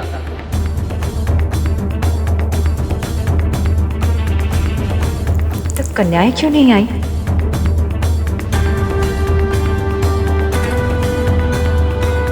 अब कारण जो भी हो, कन्याएं नहीं आएंगी तो क्या पूजन नहीं होगा? अब जल्दी से पूजन शुरू करते हैं ना। कन्याएं क्यों नहीं आएंगी? बहन जी ने स्वयं जाके उन्हें न्योता दिया है, या फिर ऐसा कुछ है जो आप जानती है और हम नहीं? नहीं नहीं, ऐसा क्या हो सकता है भला? कुछ देर और प्रतीक्षा कर लेते हैं, आ ही जाएंगे कन्याएं।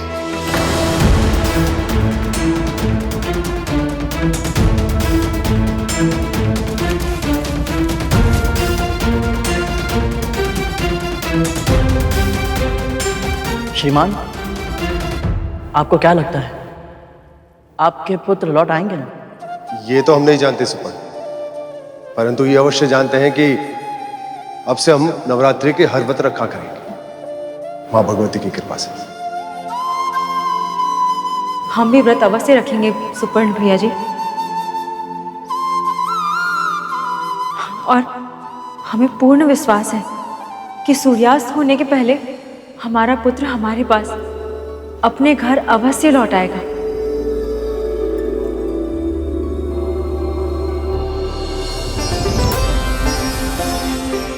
आपका विश्वास इतना दृढ़ है कि इसकी जीत अवश्य होगी। मां स्वयं आपके पुत्र को लेकर आएंगे, मुझे ऐसा विश्वास है।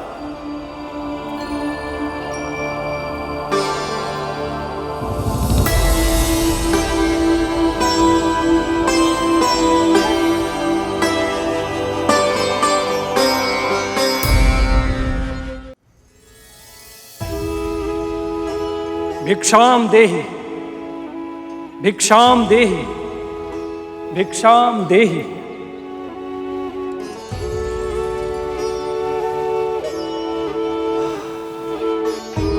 भोजन पकने की ये कैसी अद्भुत सुगंध है।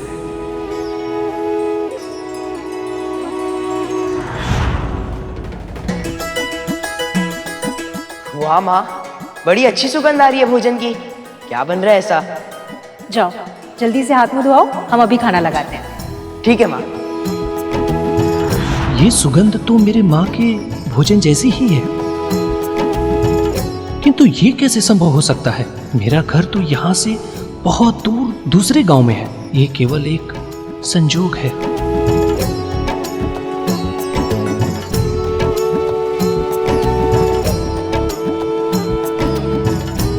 भवती भिक्षाम देहि मातु भिक्षाम देहि।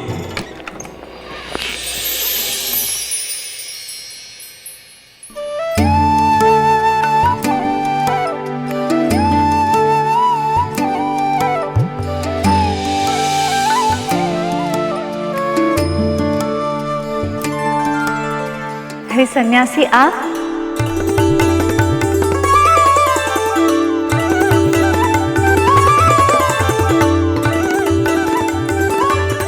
ये लीजिए।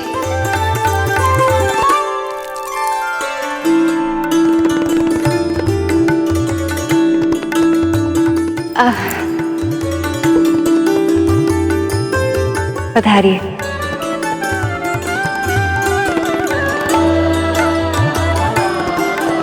आइए सन्यासी जी, आइए ना।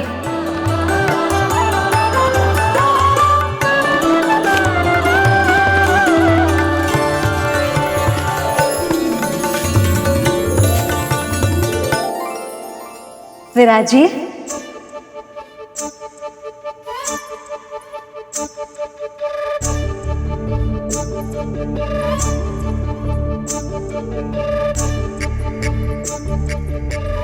ये लीजिए। भोजन दीजिए देवी। आपके धार्मिक व्यवहार से भूख और भी बढ़ गई है। ऋषि सन्यासी। सन्यासी जी, मैं अभी आई।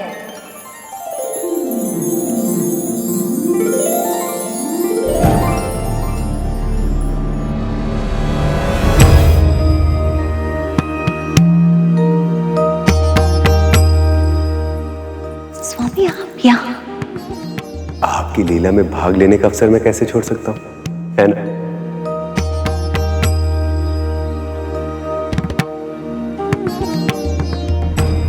हमारे सामने पत्तल परोसकर द्वार पर किससे बातें करने लगी है?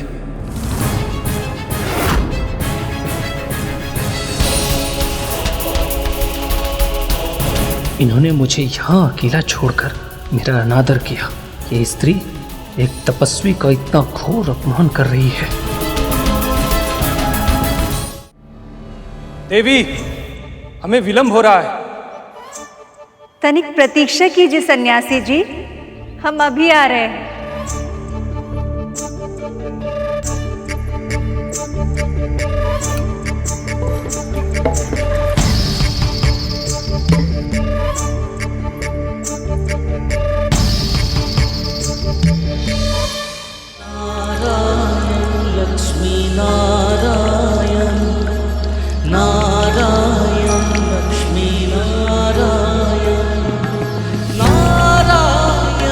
कितना समय और लगेगा?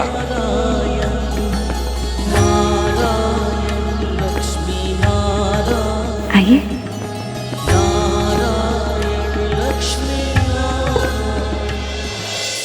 आइए ना स्वामी, आइए। प्रणाम सन्यासी जी। प्रणाम। स्वामी आइए, विराजिए।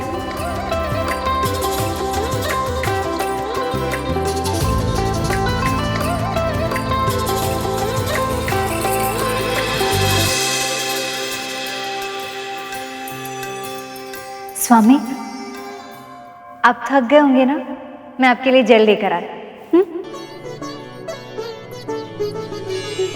कितना समय और लगेगा देवी? पूरा दिन नहीं है हमारे पास। तनिक प्रतीक्षा कीजिए सन्यासी जी, हम हमारे पति की सेवा कर रहे हैं। और आप तो जानते हैं, एक स्त्री के लिए अपने पति की सेवा से श्रेष्ठ और कोई कार्य नहीं होता। और सत्य कहे, अगर आपके स्थान पर त्रिदेव भी होते ना, तो उन्हें भी रुकना पड़ता। देवी, आप जानती भी हैं एक तपस्वी का क्रोध कितना भयानक होता है। हम कोई चिड़िया थोड़ी, जो आपकी क्रोध भरी दृष्टि से भस्म हो जाए।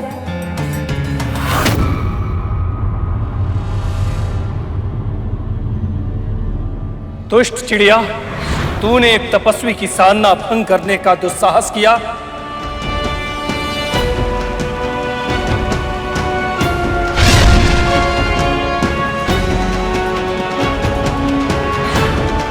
वन में जो हुआ था वो इन्हें कैसे पता चला?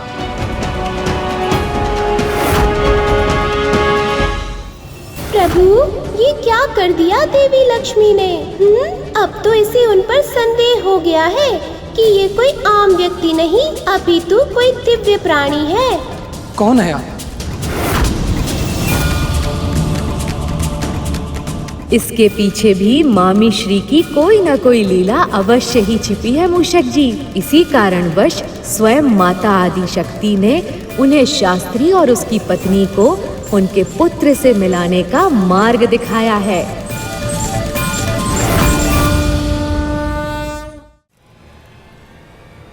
कौन है आप? अपना वास्तविक परिचय दीजिए।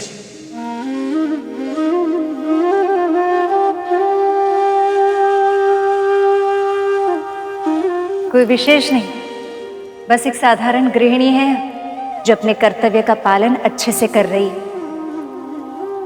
आपकी तरह नहीं, जो अपने माता पिता का ऋण को भूलकर, उन्हें दुखी कर, अपने दायित्व से भागकर तपस्या करने चले। अरे, जो अपने जन्मदाता माता पिता का ध्यान न रखे तो उसे तपस्या का फल कैसे मिल सकता है?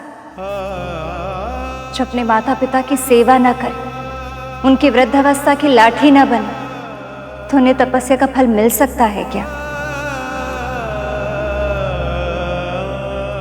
आप उचित कह रही हैं देवी, हमसे बहुत बड़ी भूल हो गई। हमने अपनी माँ और अपने पिताजी को बहुत दुख दिया है।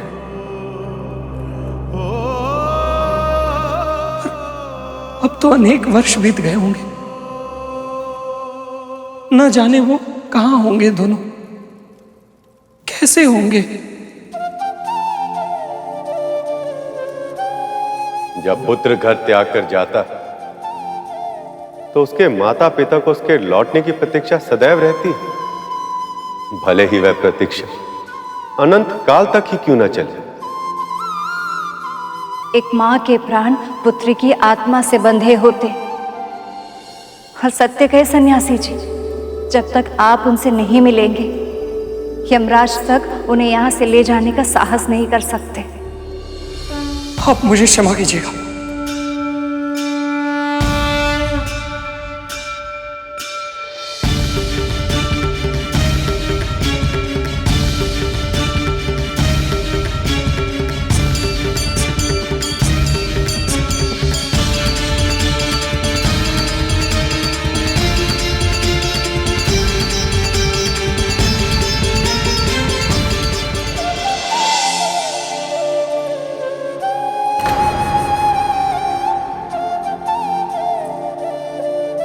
कन्या भोजन हेतु कन्याएं अब तक क्यों नहीं आई? यदि वो नहीं आई तो हमारी पूजा संपन्न कैसे होगी और मेरी अपने पुत्र को वापस पाने की इच्छा भी पूर्ण नहीं हो पाएगी। कन्याओं का मार्ग देख रही हैं? लगता नहीं कि कोई भी कन्या आएगी आज।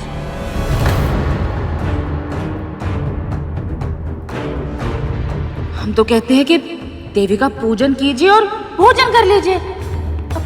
कब तक स्वयं को भी भूखा रखेंगे और हमें भी।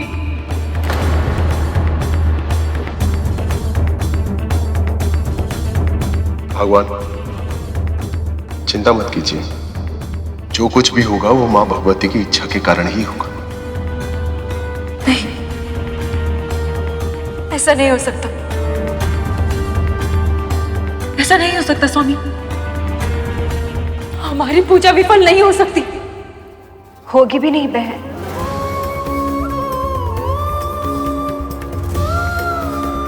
आप धैर्य रखिए। अभी तो पूजा संपूर्ण भी नहीं हुई। अब और धैर्य नहीं होता हमसे। माँ को हमारा दुख दूर करना ही होगा।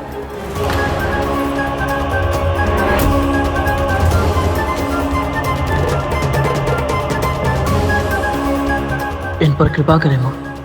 इनका हृदय शुद्ध है और इनके आपके प्रति श्रद्धा पवित्र है। दया करो माँ, इनके कष्ट दूर करो। कृपा कीजिए माँ, अब और नहीं सहा जाता। हमारा एकमात्र पुत्र इतने बरसों से हमसे दूर है। क्या हमारा दुख कभी दूर नहीं होगा?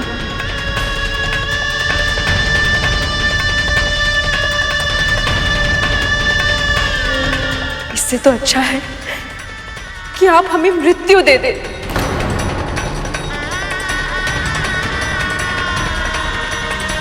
या फिर हमारे पुत्रों को हृदय से लगाने का सुख। प्रभु, माँ, एक माँ का हृदय पीड़ा में है और मैं इनकी सहायता करने में असक्षम हूँ। कृपया इनकी सहायता करें। देवियों, इस माँ की करुण भरी पुकार ने मेरे नेत्र भी भिगो दिए हैं। अब आप सब कृपा कीजिए, आ जाइए अब।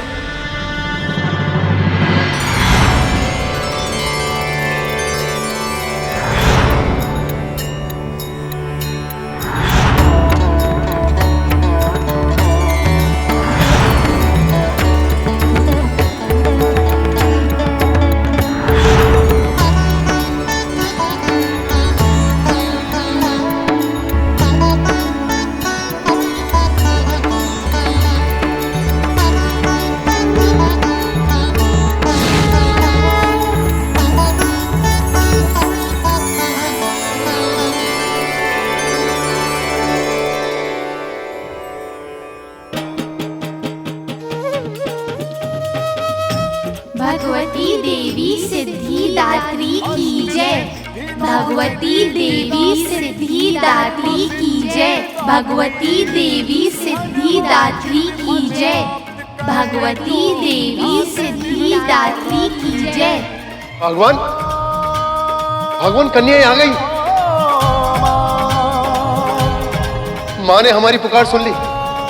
कन्या आ गई है भगवान।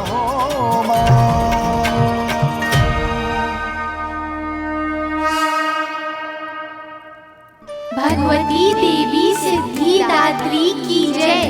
भगवती देवी सिद्धिदात्री की जय। भगवती देवी सिद्धिदात्री की जय। हमने तो सभी स्त्रियों को इतना भड़काया था, फिर भी ये कन्याएं आ कैसे गई? पता करना होगा।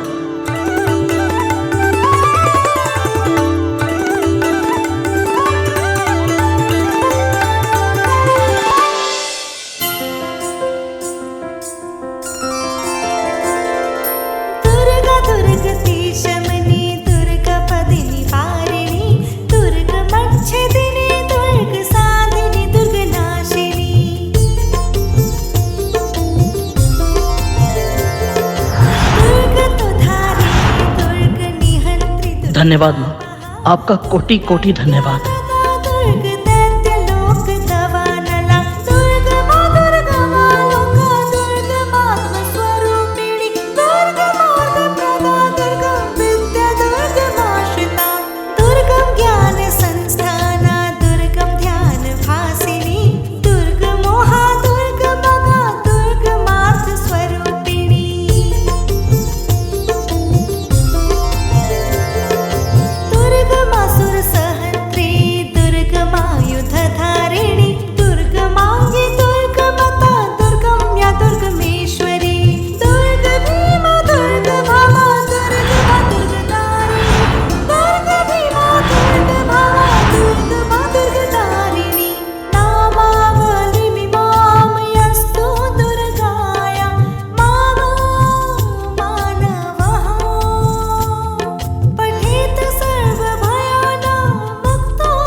अरे तुम्ही ने तो समझाया था, इसलिए तो तंत्र मंत्र के भय से किसी ने भी अपनी कन्या को शास्त्री के घर पर भोजन करने के लिए नहीं भेजा है।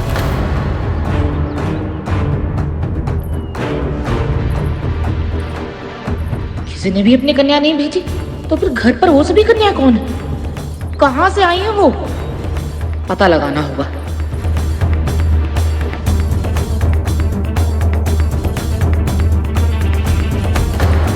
क्षमा कीजिएगा।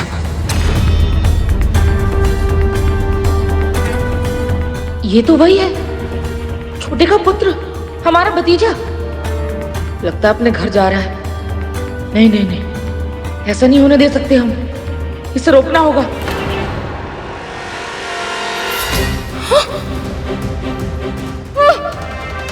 ये क्या हो रहा है मुझे? मेरे हाथ पांव हिल क्यों नहीं रहे?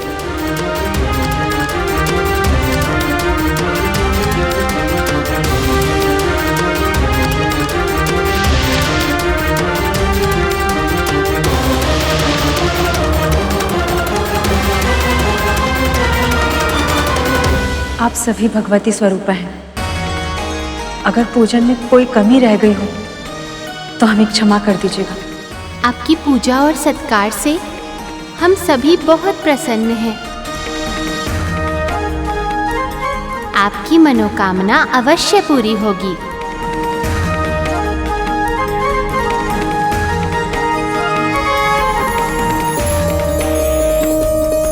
सभी माँओं ने स्वयं आशीर्वाद दिया है, इससे बड़ा सौभाग्य और क्या हो सकता है।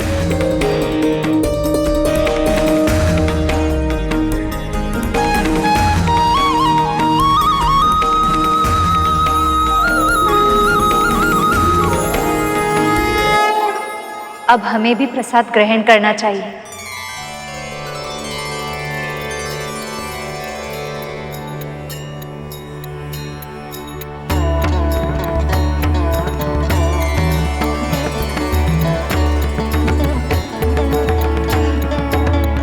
तो कन्याओं का पूजन भी कर लिया, प्रसाद भी ग्रहण कर लिया,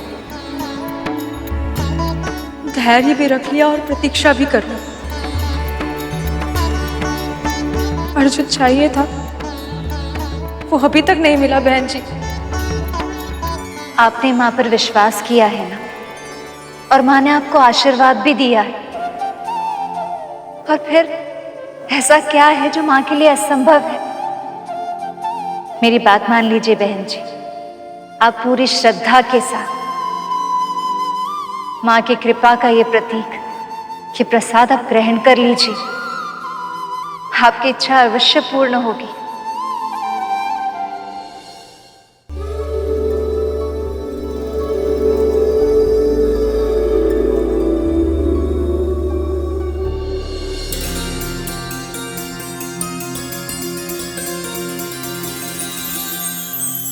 माँ, पिताश्री,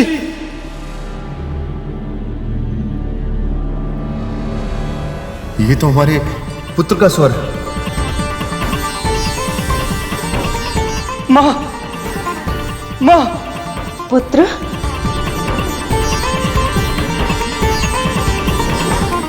पुत्र, पिताश्री, पुत्र,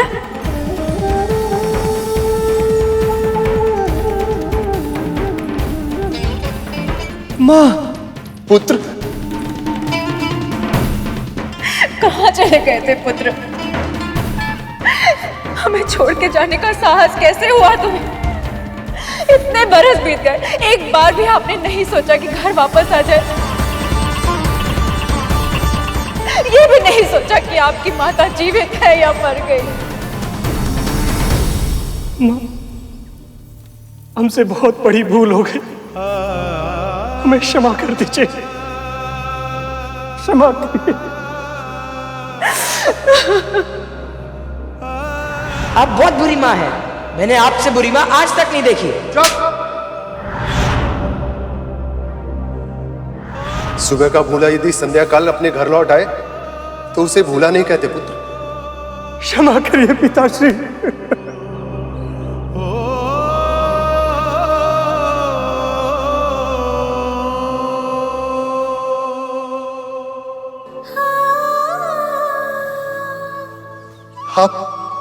आप कितने बड़े हो गए।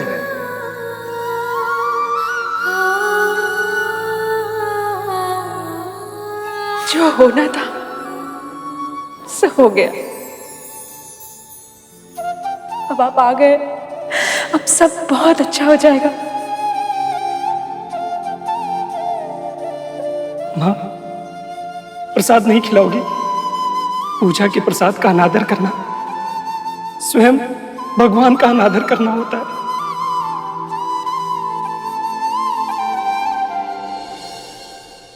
कितने सयाने हो गए आप। अवश्य खिलाएंगे। आइए, चलिए हमारे साथ। आइए। मां, आपने इस परिवार की भक्ति की, इनके विश्वास की लाज रखी। आपका बहुत बहुत धन्यवाद।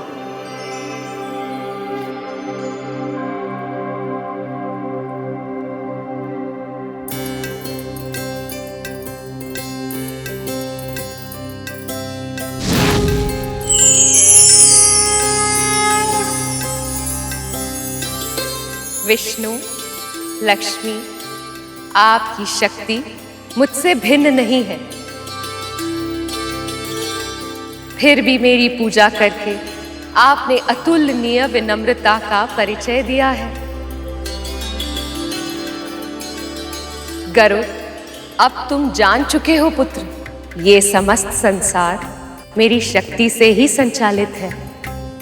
शक्ति के इस परिचय के बाद अब तुम अपने आराध्य विष्णु के भार को वहन करने की क्षमता प्राप्त कर पाओगे।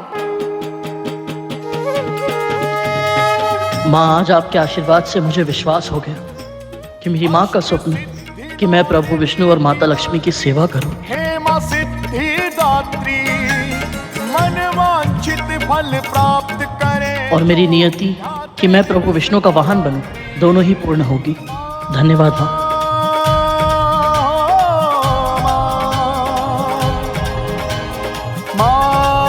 मेरा आशीर्वाद तुम्हारे साथ है।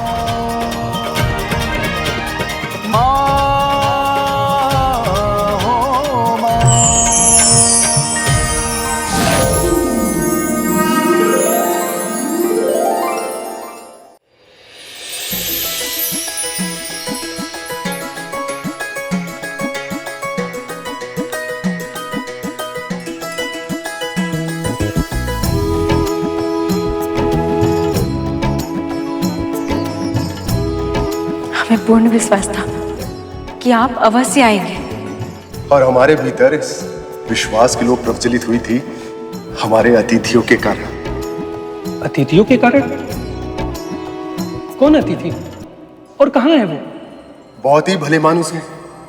आइए, मैं आपको उनसे मिलवाता हूँ। अवश्य। आइए आइए पुत्र, यही है उनसे।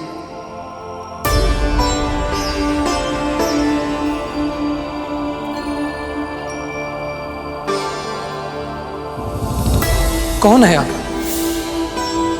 अपना वास्तविक परिचय दीजिए। ये दोनों तो वही हैं जिन्होंने हमें आप दोनों के पास वापस लौटने का उपदेश दिया।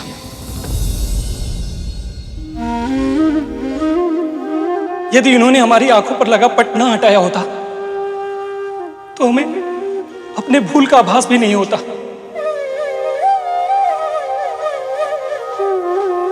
परंतु ये कैसे संभव है पुत्र? ये तो आज सुबह से ही हमारे साथ।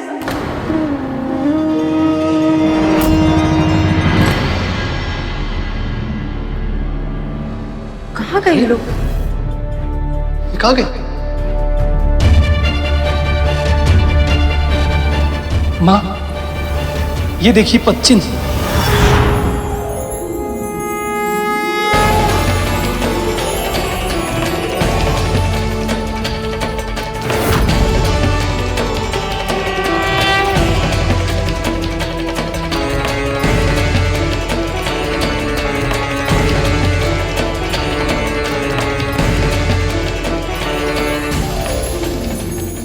ये जो आपके अतिथि है ना छोटे, ये तीनों माता रानी की कथा सुनने सुनाने के बहाने भाभी को उल्टी सीधी पट्टी पढ़ा रहे हैं। क्या कहा आपने?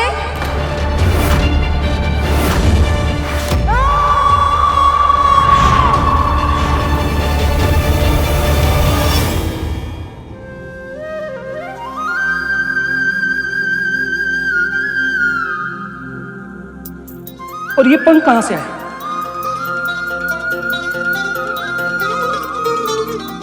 और यहां पर कैसे आ गया? किसके हैं ये? नारायण, यह लक्ष्मी की। प्रभु नारायण और लक्ष्मी की। लक्ष्मी नारायण।